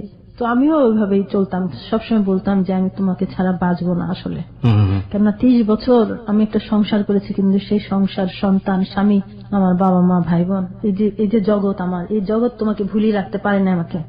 আমি 30 বছর ধরে তোমাকে খুঁজে বেরিয়েছি, এবং আজ তোমার কাছে আমি একটা অনুরোধ রাখবো যে আমি যেহেতু 5 ওয়াক্ত নামাজ পড়ি এবং একজন শিল্পী মানুষ, আমি কিন্তু ওইটা মেনটেন করে চলি যে আমি মরে যাব, কিন্তু আমার যে পরকালের যে একটা জীবন আছে, ওখানে আমি কি জবাব দিব? তোমাকে ভালোবাসি ঠিক আছে, কিন্তু তোমার ভালোবাসার জন্য আমি পরকাল হারাতে পারবো না। তোমার যদি সম্ভব হয় যে তুমি যদি মনে করো যে তুমি আমাকে বিয়ে করো, আমি তোমাকে একটা প্রস্তাব দিচ্ছি আমার পক্ষ থেকে। আপনি প্রস্তাব দিলেন? হ্যাঁ, আমি প্রস্তাব দিলাম। তখন বলতেছে যে এখন আমার ছেলে মেয়ে আছে, বউ আছে, সংসার আছে, তো অনেক টাফ ব্যাপার। তুমি পৃথিবীর একটা কোণে তুমি আমাকে ফেলে রাখো, তোমার কোনো ধন সম্পদ, আমি যে 30 বছর পর তোমার কাছে ফিরে এসেছি, তুমি বেঁচে আছো কি, তোমার কি পজিশন, তোমার কি অর্থ সম্পদ, টাকা পয়সা, এগুলো আমি কিছু চিন্তা করি নাই। আমি সুন্দর চিন্তা করেছি যে একটা মানুষ আমাকে ভালোবেসেছে, এবং ভালোবেসে সে আমার কাছে এসে সে কষ্ট পেয়ে ফিরে গেছে, শুধু এটাই আমাকে কষ্ট দিত। এই কষ্টটা আমি কোনোদিন ভুলতে পারি নাই। আবার মাঝখানে একটু বলি, ওর সাথে যখন আমার দেখা হয় প্রথম 30 বছর পরে, তখন ও বলেছিল যে তুমি যখন চিঠি দিয়েছো, আমি তখন তো আমার সব কাহিনী বললাম। ওর একটা তখন ভাবছিল কি, আমি তাকে দেখা হওয়ার পরেও সে একটা আর ভাবছিল আমার সাথে, একটা মনে কষ্ট ছিল। বলি কি, আমার হার্ট নাই এবং হার্ট ডিজিজ হলে আমি কোনোদিন চিকিৎসা করাবো না। একটা ক্ষোভ ছিল আমার প্রতি। তখন আমি সব কাহিনীটা বললাম ওকে, যে আসলে ঘটনা এটা হয়েছে। তখন আমি বলার পরে তখন তো বললাম আমাকে যে তুমি চলে আসলে আমি তোমাকে বিয়ে করে ফেলতাম। আমি বললাম যে তখন সেরকম সাহসও ছিল না, সেরকম বুদ্ধিও মাথায় আসে নেই। তো এর মধ্যে তো বললাম যে তুমি আমাকে বিয়ে করে পৃথিবীর একটা প্রান্তে ফেলে রাখো, আমার কোনো অসুবিধা নাই। মানে ওকে দেখলে আমার 2 চোখের পানি ধরে রাখতে পারতাম না, পুরো দুনিয়াটাই উলটপালট হয়ে যেত। তারপরে ও চিন্তা করছে না, জীবনে যদি বিয়ে করি তাহলে তোমাকে করব, যদি আরেকটা বিয়ে করি। তখন আমার হাজবেন্ড তো ছিল, তো আমার মেয়েদের বিয়ের পরে আর আমার সাথে খুব একটা যোগাযোগ ছিল না। যোগাযোগই করতাম। হ্যাঁ, যোগাযোগই সে করত। তার মানে আপনার জায়গা থেকে সিদ্ধান্ত নেওয়াটা খুব সহজ ছিল। এবং আমার বাসা, আমি কয়েক বছর বাসা ভাড়া দিয়েছি, খালি বাসা। দেখা গেছে যে বাসায় আমি তো মার বাসায় থাকতাম, যেহেতু খালি বাসা থেকে তো লাভ নাই। তো আমার বাবা খুব অসুস্থ ছিলেন, আমি আমার বাবা মার টেক কেয়ার করতাম। তখন আমি আমার বাবা মার বাসায় থাকতাম। ও যখন আসতো আমাকে ফোন দিত, তখন আমি বাসায় যেতাম। তো এরকম আমি 2 দিন দেখি যে তালা খোলা। তা আমার তখন কষ্ট লাগতো যে ও আসছে বাসায়, অথচ আমাকে বলে নাই যে আমি আসছি বা তুমি আসো। এরপরে আমার ভাই বোনও বললো, বাবা মা বললো যে এত টাকা বাসা ভাড়া রেখে কোনো লাভ নাই, যেহেতু কেউই থাকো না। তারপরে আমি বাসা ছেড়ে দিলাম। ছেড়ে দিয়ে পরে বাবার বাসায় থাকতে লাগলাম। মেয়েদের বিয়ে হয়ে গেছে, আমি তো একা মানুষ, আমার তো আর কোনো ঝামেলা নাই। তারপর মেয়েদের বাসাও থাকতাম, খুব কম 2-4 দিন থেকে চলে আসতাম। আর বাবার বাসায় বাবা খুবই অসুস্থ ছিলেন, উনি হার্টের পেশেন্ট ছিলেন এবং বাইপাস করেছে 2 বার, একবার আমেরিকায় একবার বাংলাদেশে। তো ওনাদের টেক কেয়ার করে আমার সময় কেটে যেত। তো এর মধ্যে আমি তো ওকে বললাম যে দেখো, আমি অপরাধ করতে পারবো না, যেহেতু আমি সারা জীবন আমি নিজেকে সেভাবে করে গুছিয়ে রেখেছি যে আজ আমি শেষ বয়সে এসে আপনি যেটা বিলিভ করতেন আপনার এথিক্যাল জায়গা থেকে, যেভাবেই হোক না কোনো ধর্মের ব্যাপারগুলো, ধর্মের ব্যাপারটা আমার সবসময় রক্ষণশীল জীবনযাপন করা, ঠিক আছে। তো আপনি মনে করছিলেন যে তার সঙ্গে মিশতে গেলে আপনার এই রক্ষণশীলতার জায়গায় অনেক বড় একটা পাপ চলে আসতে পারে, তাই তো? তো সেটার জন্য আপনি তার কাছে স্ত্রীর অধিকার চাইলেন। আচ্ছা, তো সেটা যেটা বলছিল যে না, আমি যদি সেকেন্ড টাইম কোনো বিয়ে করি তাহলে আমি তোমাকে নিয়ে ভাববো। ওকে, তোমাকেই করবো। তারপর ওর যেহেতু আমার সাথে যোগাযোগ ছেড়ে দিয়েছে, তখন আমার তো প্রায় একরকম ডিভোর্সের মতোই। তো ও বললো যে ঠিক আছে, তুমি তোমার হাজবেন্ডকে ডিভোর্স দিয়ে দাও, আমি তোমার দায়িত্ব নিব। তোমার হাজবেন্ডকে যেদিন ডিভোর্স দেবে, যেদিন কাগজ দেখাবে, তারপর দিন আমি তোমাকে বিয়ে করবো, আমাকে বললো। তো বিষয়টা কি আপনি আপনার মেয়ের সঙ্গে বা আপনার পরিবারের কারোর সঙ্গে আলোচনা করলেন? বিশেষ করে সবাই জানে, সবাই জানতো, মেয়েরাও জানে, জামাইরাও জানে, সবাই জানে। এই ঘটনাগুলো জানতো পুরো বিষয়টাই? হ্যাঁ, পুরো বিষয়টা জানতো যে এরা যে আমি পছন্দ করতাম। এবং ওই যে একটা অনুষ্ঠানে গেলাম, একটা অনুষ্ঠানে দাওয়াত দিলাম, মেয়ে গেল, মেয়ের জামাই গেল, তখন তো জানে। এবং কোন অনুষ্ঠান এটা একটা অনুষ্ঠান হয়েছিল, একটা ওদেরই একটা কি প্রোগ্রাম, ওখানে দাওয়াত দিয়েছিল। তো ওই সময়টাতে আপনার মেয়ের জামাইরা, মেয়েরা সবাই জানতো বিষয়টা? আচ্ছা। ডিভোর্সের কথা তো অনেক আগে থেকে চলতেছিল, যেদিন প্রথম বিয়ে হয়েছে তখন থেকে তো ডিভোর্সের কথা চলে আসছে। আমি তো এটা রাজি হই না। কিন্তু তারপর মেয়ের দিক থেকে তো আপনার হাজবেন্ড তার বাবা, সম্পর্কটা আসলে আপনার ক্ষেত্রে যাই হোক না কেন, মেয়ের দিক থেকে কনসিডার করাটা কিন্তু খুব টাফ। তো এই ডিভোর্সের ব্যাপারটা কোনো মায়া ছিল না। তো ডিভোর্স তারা অ্যাকসেপ্ট করে নিল, মার ডিভোর্সটা তারা অ্যাকসেপ্ট করে নিয়েছে। ও আরেকটা কথা বলি, একটা কথা না বললি না। আমার মেয়েটা যখন এসএসসি যখন পরীক্ষা দেয়, তখন রেজাল্ট কার্ড দেয় না, তো রেজাল্ট কার্ড দেয়, তখন আমি ওর বাবা একদিন আসছে, তখন বলছে ঠিক আছে, তোমার বাবা যখন আসছে তোমার বাবাকে দিয়ে সই করো। আমি আজকে নাই বা সই করলাম, তখন ও বললো যে না, আমার বাবার এখানে কোনো ভূমিকা নাই। মেয়েরা ব্যাপারগুলো ইনফর্ম ছিল, তারা মোটামুটি রাজি ছিল যে আপনি তাকে ডিভোর্স দিলেন। আপনি ডিভোর্স দিলেন শেষ পর্যন্ত। ওকে, আর তার দিক থেকে কোনো সে ছিল আপনার হাজবেন্ডের জায়গা থেকে ডিভোর্সের ব্যাপারে? না, ডিভোর্সের পরে সে খুব কান্নাকাটি করছে।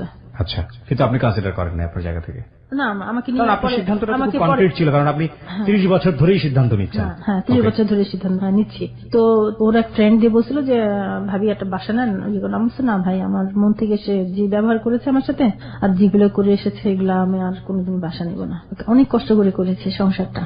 ওকে, তারপরে পরে তো ও যে বললো যে ঠিক আছে, তুমি ডিভোর্স দিয়ে দাও। ডিভোর্স দিলে তখন তোমাকে আমি বিয়ে করে ফেলবো। তখন আমি ডিভোর্স দিই। ডিভোর্স দেওয়ার পরে তো 1 বছর অনেক গন্ডগোল গেল, অনেক ঝামেলা এসে।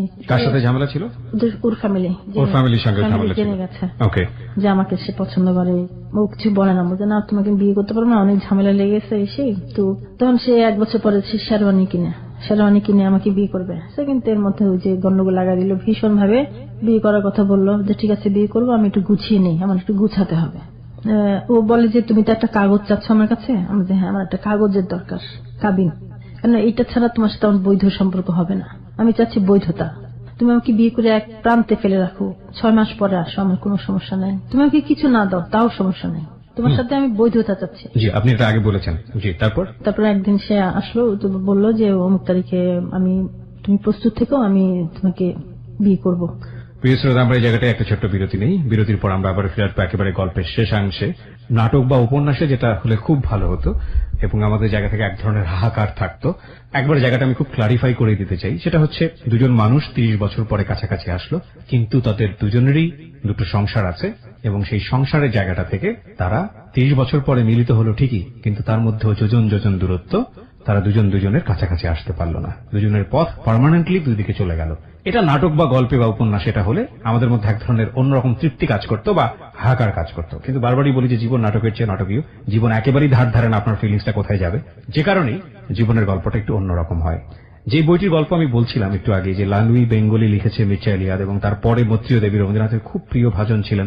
মৈত্রেয় দেবীকে নিয়ে লানুই বেঙ্গলিতে মির্জা এলিয়াদ যে ধরনের গল্প লিখেছে, বিশেষ করে মৈত্রেয় দেবী এবং রবীন্দ্রনাথের সম্পর্ক নিয়ে, সেটা নিয়ে মৈত্রেয় দেবী একটা সুস্পষ্ট একটা জবাব দিতে গিয়ে মূলত বইটা লিখেছিলেন। সেখানে আমার সবচাইতে অসাধারণ ক্যারেক্টার যেটা মনে হয়েছে সেটা হচ্ছে মৈত্রেয় দেবীর হাজব্যান্ড। যদি আপনারা বইটা পড়েন, আমার কাছে মনে হচ্ছে সে রবীন্দ্রনাথও মনে হয়নি গল্পে, কিংবা মির্জা এলিয়াদকেও মনে হয়নি, মৈত্রেয় দেবী কেউ মনে হয়নি। মনে হয়েছে মৈত্রেয় দেবীর হাজব্যান্ডকে সে একজন মহাপুরুষ আমার কাছে। এই কারণে যে মৈত্রেয় দেবীর সেই সময়কার যত ফিল, যত অনুভূতি, যত কান্না, যত কষ্ট, যত সান্ত্বনা দেবার কথা, যত বিষয়, সবকিছু বন্ধুর মতো মাথায় হাত রেখে হাত বুলিয়ে দিয়ে সান্ত্বনা দিয়েছে, সে হচ্ছে তার হাজব্যান্ড। এবং মির্জা এলিয়াদের কাছে যাওয়ার জন্য ইন্সপায়ারও করেছে তার হাজব্যান্ড। মানে এটা তার জীবনে কতটুকু সত্য ছিল জানি না, যেহেতু সেটা তার আত্মকথন, সে জায়গা থেকে সত্য বলেই আমাদেরকে মেনে নিতে হবে। কিন্তু আমাদের গল্পটা কোথায় শেষ হয়? মৈত্রেয় দেবীর গল্পটা যেখানে শেষ হয়ে যায়, লাইক তার হাজবেন্ড তো অসাধারণ মাপের মানুষ ছিল, যে কারণে সে আবার ইন্ডিয়াতে ফিরে আসে। এবং মির্জা এলিয়াদ তার ভালোবাসার জায়গা ছিল অফকোর্স। 30 বছর পরে দেখা হয়েছে, দরজার ভেতরে ঢুকেছে মাত্র, লাইব্রেরিতে তখন বসা মির্জা এলিয়াদ, দরজায় শুধু পায়ের কড়ার শব্দ, পায়ের আওয়াজ শুনে মির্জা এলিয়াদ ততদিনে অন্ধ হয়ে গেছে, এবং শোনার পরে সে বলেছে, মৈত্রেয় তুমি এসেছো 30 বছর পরে। এটা আমাদের গায়ের লোম শিউরে ওঠার মতো গল্প, তাই না? এখানে যে গল্পটা আমরা পাচ্ছি সেখানেও 30 বছর আছে, কিন্তু 30 বছর পরের যে লাইফের যে ড্রামাটা, সেটা গল্প কিংবা উপন্যাসের মতো নয়। সেটা যা ঘটে গেছে ওদের জীবনে, সেটা নিয়ে আমরা ফিরবো মাত্র 5 মিনিট পরের একেবারে শেষাংশে। আর যারা জীবনের গল্প বলার জন্য এখানে আসতে চান তাদেরকে আমি বলবো আমাদেরকে ফোন দেওয়ার জন্য। আমাদের ফোন নাম্বারটি হচ্ছে 09613892892। আমি আবারও বলছি 09613892892। প্লিজ ফোন করার পরে আপনি আপনার নাম এবং সেল নাম্বারটা স্পষ্ট করে বলবেন। ফিরে আসছি ঠিক 5 মিনিট পর। Close Up presents Hello 8920. Close Up. The closer, the better. Close Up presents Hello 8920. Close Up. The closer, the better. 5 minute পর আরো একবার স্বাগত জানাচ্ছি ক্লোজ আপ প্রেজেন্স 8920-তে। আমি আরজে কিবরিয়া রয়েছে আপনার সঙ্গে, এবং আপনারা শুনছেন এবিসি রেডিও FM 89.2। আজকে এখানে জীবনের গল্প বলার জন্য শ্যামা আছে। আমরা কথা না বাড়িয়ে শ্যামার কাছে আবারও ফিরতে চাই। শ্যামা, আমরা যেখানটায় ছিলাম, যে বিয়ে করতে চাই আপনাকে, রেডি হওয়ার জন্য বললো, তারপর আমাকে তখন আমি আল্লাহর কাছে এত দোয়া করতে থাকি, এবং 5 ওয়াক্ত নামাজে এত দোয়া দুরূদ পড়তে থাকি যে এমন একটা কোনো যেন অঘটন না হয় বা ইয়ে না হয়, আল্লাহ যেন সহি সালামতে যেন সম্পন্ন করে। এত দিনের, এত বছরের একটা অপেক্ষা এবং চাওয়া, সেটা আমার জীবনে পূরণ হতে যাচ্ছে। তারপরে একটা সময় দিল, একটা তারিখ দিল যে অমুক তারিখে তুমি নিজেকে গুছিয়ে রেখো, রেডি থেকো, ইনশাল্লাহ সেদিন আমাদের বিয়ে হবে। তারপরে সে আসলো, আমার জন্য কিছু শাড়ি, কিছু কসমেটিক্স, কিছু বাজার টাজার করে নিয়ে আসলো সেদিন। আচ্ছা, আমাকে বললো যে তুমি এদিকে হুজুর রেডি রেখো, বিয়ে পড়ানোর জন্য হুজুর রেডি রেখো। 2 জন হুজুর ছিলেন, আমার ভাই ছিল। তখন ও আসলো, বিয়ে হলো সাথে আমার। বিয়ের পরে আমার ভাই বলতেছে যে আমরা ছোটবেলা থেকে আপনার নাম শুনে এসেছি। বিয়ে যখন হলো তখন আমাদের যে অনুভূতিটা, দুজনের যে একটা অনুভূতি, সে নামাজ পড়লো, আমাকে বললো নামাজ পড়ো, আল্লাহর কাছে শুকর করো, তোমাকে দিয়েছে, আমাকে দিয়েছে, এত বড় পাওয়া, সারা জীবনের একটা চাওয়া আজ পূরণ করেছে আল্লাহ। সে আল্লাহকে সেজদা করো। আমরা নামাজ পড়লাম, তারপরে টুকটাক কথা অনেক কিছু বললাম। বলেছে তুমি কি খুশি? আমি যে হ্যাঁ আমি খুশি। আর যে কত খুশি সেটা হয়তো আমি তোমাকে ভাষায় বুঝাতে পারবো না। তুমি আমার হাজবেন্ড, এবং আমি একটা যন্ত্রণা থেকে মুক্তি পেয়েছি, এবং সেদিন মনে হলো যে কষ্টের একটা যে বোঝা ছিল, সেই বোঝাটা আমার বুক থেকে নেমে গেল, এবং ওর সবকিছু আমি মেনে নিয়েছি। বিয়ের আগে আরেকটা কথা আমি বলেছি ওকে, আমি বলছি তুমি আমাকে যে বিয়ে করবে আমি তোমার ধন দৌলত টাকা পয়সা আমার কিছুর প্রয়োজন নেই, যে আমার পৃথিবীতে শুধু একটি চাওয়া, সেটা তুমি। তোমাকে যদি আল্লাহ আমাকে দেয়, সেটাই আমার হবে পৃথিবীতে সবচেয়ে বড় পাওয়া।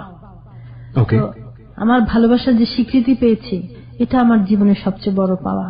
আপনার বিয়ে করলেন কত সালে? আমাদের বিয়ে হয়েছে 3 বছর আগে। 3 বছর আগে। ওকে, এই 3 বছরের সংসার জীবনটা একটু আমরা শুনি।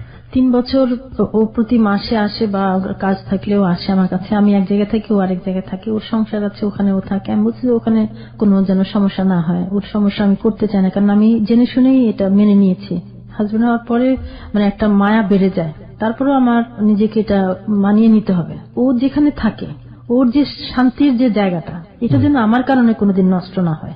ওকে, আমাকে যতটুকু সময় দেয়, যখনই আমার কাছে আসে, আমাকে একটা কথাই বলে যে যদি আমার এই পৃথিবীটা না থাকতো, তাহলে তোমাকে আমি বুকে করে রাখতাম।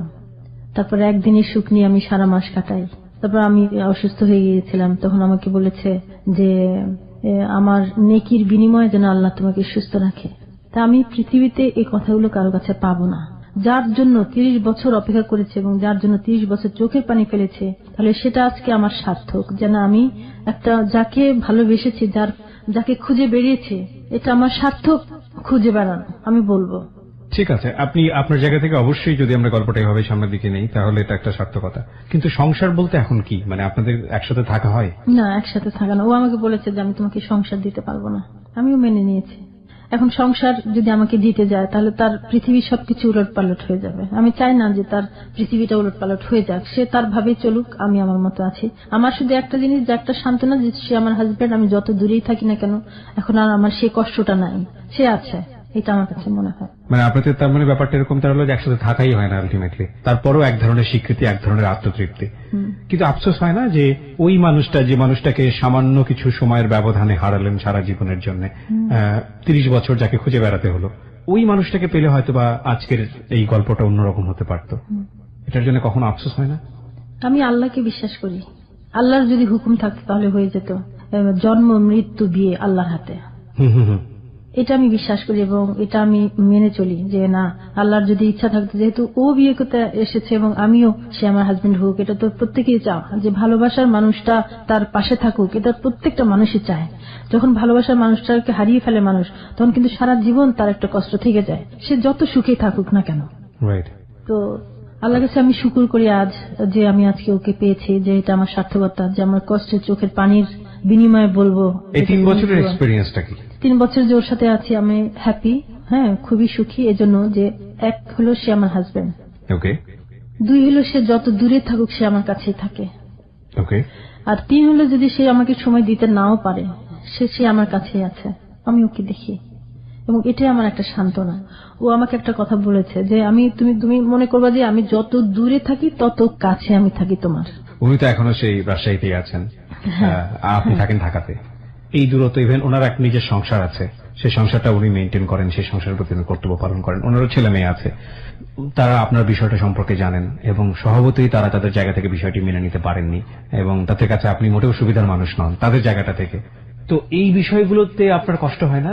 ওরও তো একটা সংসার ছিল, আপনার সংসারে যা হয়তো একটা কনক্লুশন আপনি টানতে পেরেছেন, সেটার একটা সমাধান হয়তো বা হলো, আপনার মতো করেই হলো। এই মানুষটা আপনার জীবনে এসেছে বলেই হয়তো বা এই ডিভোর্সটা হয়েছে, বা না আসলেও হয়তো বা হতো, এরকম একটা অবস্থায় চলে গিয়েছিল। সে কারণে আপনার জন্য সিদ্ধান্ত নেওয়াটা অনেক সহজ ছিল। কিন্তু এই মানুষটার জীবনে যদি আপনি না আসতেন, তাহলে হয়তো সেকেন্ড বিয়েটা হতো না। তাদের জায়গাটা থেকে এক ধরনের মনোকষ্ট থাকলেও থাকতে পারে, যদি একজন হিউম্যান বিং হিসেবে চিন্তা করি। তো সেই জায়গাটিতে আপনি কি বলবেন, একেবারে ব্যক্তি মানুষ হিসেবে? ধরেন আপনি প্রেমিকা হিসেবে না, কিংবা তার দ্বিতীয় স্ত্রী হিসেবে না, আপনি বরং তার যে আগের সংসার, সেই আগের সংসার একজন ব্যক্তি মানুষ হিসেবে যদি চিন্তা করেন, সেই জায়গাটা থেকে আপনার কি বলার আছে? না, এটা আমি যেটা বুঝি সেটা হলো যে আমি যদি মেনে না নিই, আমি যদি ত্যাগ না করি, আপনি সুখী হবেন না। আমার ত্যাগের বিনিময়ে ওর সুখে থাকা। আমি যদি আমার অধিকার পেতে চাই, তাহলে আমি সব হারিয়ে ফেলবো। আমি আমার অধিকার ছেড়ে দিয়েছি। আপনি কোনো অধিকার নিয়ে কখনোই তার কাছে দাঁড়াননি? কোনো দাবি এবং কোনো অধিকার নিয়ে আমি কখনোই ওর কাছে দাঁড়াই না, এবং দাঁড়াবো না। শুধু একটা জিনিসই চেয়েছেন, স্ত্রীর স্বীকৃতি এবং মর্যাদা, এটুকু আপনি পেয়েছেন তার কাছ থেকে, এবং এতটুকু নিয়ে আপনি হ্যাপি। তারপরেও আরেকটা হলো যে যেটা আমাকে সামনে নিতে পারবে না। সামনে বলতে সোসাইটির সামনে নিতে পারবে না? পারবে না। ও আমাকে একটা কথা সবসময় বলতো, ভিতরে আমার বুকের ভেতরে একটা গোলাপের একটা মালা আছে, সেই মালাটা হলো তুমি। সেটা হয়তো কেউ পৃথিবীতে জানবে না, দেখবে না, কিন্তু আমি জানি, আমি বুঝি, ওর কথা তো আমি সবই জানি, সবই বুঝি। যে কথাগুলো ও আমাকে বলেছে এগুলো তো সাধারণ কথা না, এগুলো হলো মনের কথা, মনের ভিতর থেকে আসা। আমি ওই কথাটা দিয়ে ওকে বুঝিনি যে ওর সত্য ইচ্ছা আছে আমার সাথে থাকার। আমি শুধু ওকে একটা কথা বলেছি, তুমি আমাকে কথা দাও, আমি তোমার সাথে যদি থাকতে না পারি আমার দুঃখ নেই, আমাকে একটা কথা দাও, আমি তোমার স্ত্রীর মানে সংসারের স্বীকৃতি বা সংসার দিতে পারো না, তারপরে দিতে পারো না, সেটার জন্য আমি দুঃখিত না, কিন্তু তুমি যদি কখনো অসুস্থ হও তুমি আমার কাছে চলে আসবা, তুমি আমাকে এটা কথা দাও। এই জীবনের গল্পটা শুনতে শুনতে অদ্ভুত কিছু ফিল হলো। একটা হচ্ছে যে আপনি স্বীকৃতি নিলেন তাকে কাগজে কলমে, ধর্মীয় বিধান মতে, তারপরেও আপনি তাকে পাননি। এই না পাওয়াটুকু আপনার কাছে অনেক বড় পাওয়া, যে অ্যাটলিস্ট কিছু তো পেয়েছি, এই মানুষটার সান্নিধ্য তো পেয়েছি। এবং এই যে কাগজে মর্যাদা, এই কাগজে মর্যাদা, এই জায়গাটা থেকে আপনি কোনোদিন তাকে সমাজের মুখে, সমাজের সামনে স্বামী হিসেবে দাবি করবেন না, কোনোদিন তার ধন সম্পদের বিষয়ে আপনি কখনো কোনোদিন কোনো কিছু বলবেন না, এবং আপনার ভবিষ্যতে তাকে নিয়ে কোনো সেই নাই, শুধু এই মানুষটার কাছে একটু থাকা এবং বৈধ উপায়ে থাকা। বিষয়টিকে আপনারা কিভাবে নেবেন সেটা আপনাদের একেবারেই ব্যক্তিগত ব্যাপার। আরেকটা কথা বলি ভাই, আমার আরেকটা কথা আছে, তোমার সাথে একসাথে সংসার করতে পারবো না করে দিন, তুমি আমাকে সংসার দিতে পারবে না বলেছো। তোমাদের যে কবরস্থান, আমি তো পৃথিবীতে তোমার পাশে জায়গা পেলাম না, যতটুকু পেয়েছি আলহামদুলিল্লাহ। আমার ইচ্ছা আছে তোমার পাশে যদি আমার কবরটা হতো, তোমার দেশে যে তোমার পাশে আমার কবরটা হতো। তো বলে কিনা আমি কথা দিতে পারবো না, কেননা ওদের যেখানে কবরস্থান, সেখানে তো একটা আলাদা একটা না, যে এখানে অন্য কেউ দিলে অনেক প্রশ্ন উঠবে, অনেক কথা উঠবে, এটা আর কি। শেষ হোক আজকে জীবনের গল্পটা এখানেই। অদ্ভুত এক প্রেমের গল্প। আমরা যা দেখি আমাদের বাহ্যিক চোখ দিয়ে, একজন নারী এবং পুরুষের মধ্যকার সম্পর্ক, সেই বাহ্যিক চোখের বাইরে একেবারে ভেতরের চোখ দিয়ে দেখা একটা সম্পর্ক আজকে এখানে উপস্থাপন হলো। সেকেন্ড বিয়ে, দ্বিতীয় বিয়ে, এই অ্যাঙ্গেল থেকে অনেকেই বিষয়টাকে অন্যভাবে দেখতে পারেন, কিন্তু যারা আজকে শ্যামার জীবনের গল্পটা পুরোটা শুনেছেন তারা এই সম্পর্কটাকে তাদের জায়গাটা থেকে অসম্মান করার কোনো সুযোগ আছে বলে আমার মনে হয় না। আমি শুধু একেবারেই সেন্টার্ড হতে চাই একটা জায়গাতে, সাধনা করলে সবকিছু মেলে। 30 বছর ধরে এই মানুষটা সাধনা করেছে তার জন্য, এবং শেষ পর্যন্ত সে মানুষটাকে পেয়েছে। যতটুকু পেয়েছে ততটুকুই বা কম পাওয়া কি? নাই হলো তার পাশে কবর, নাই পাওয়া গেল দুনিয়াবি সম্পদ, মানুষটার কাছ থেকে তো স্বীকৃত মর্যাদা পেয়েছে, এবং এটুকুই তার কাছে অনেক বড় কিছু। এই ভালোবাসাকে আমরা আমাদের অনুষ্ঠান থেকে রেসপেক্ট যেন করি, আমরা আমাদের সংকীর্ণতার ঊর্ধ্বে উঠে যেন মানুষকে সম্মান জানাতে পারি। আজকের এই অনুষ্ঠান থেকে আমরা যেন এই ব্রতটা নেই। প্রিয় শ্রোতা, আমরা শেষ করছি আমাদের প্রিয় অনুষ্ঠান ক্লোজ আপ প্রেজেন্টস হ্যালো 892।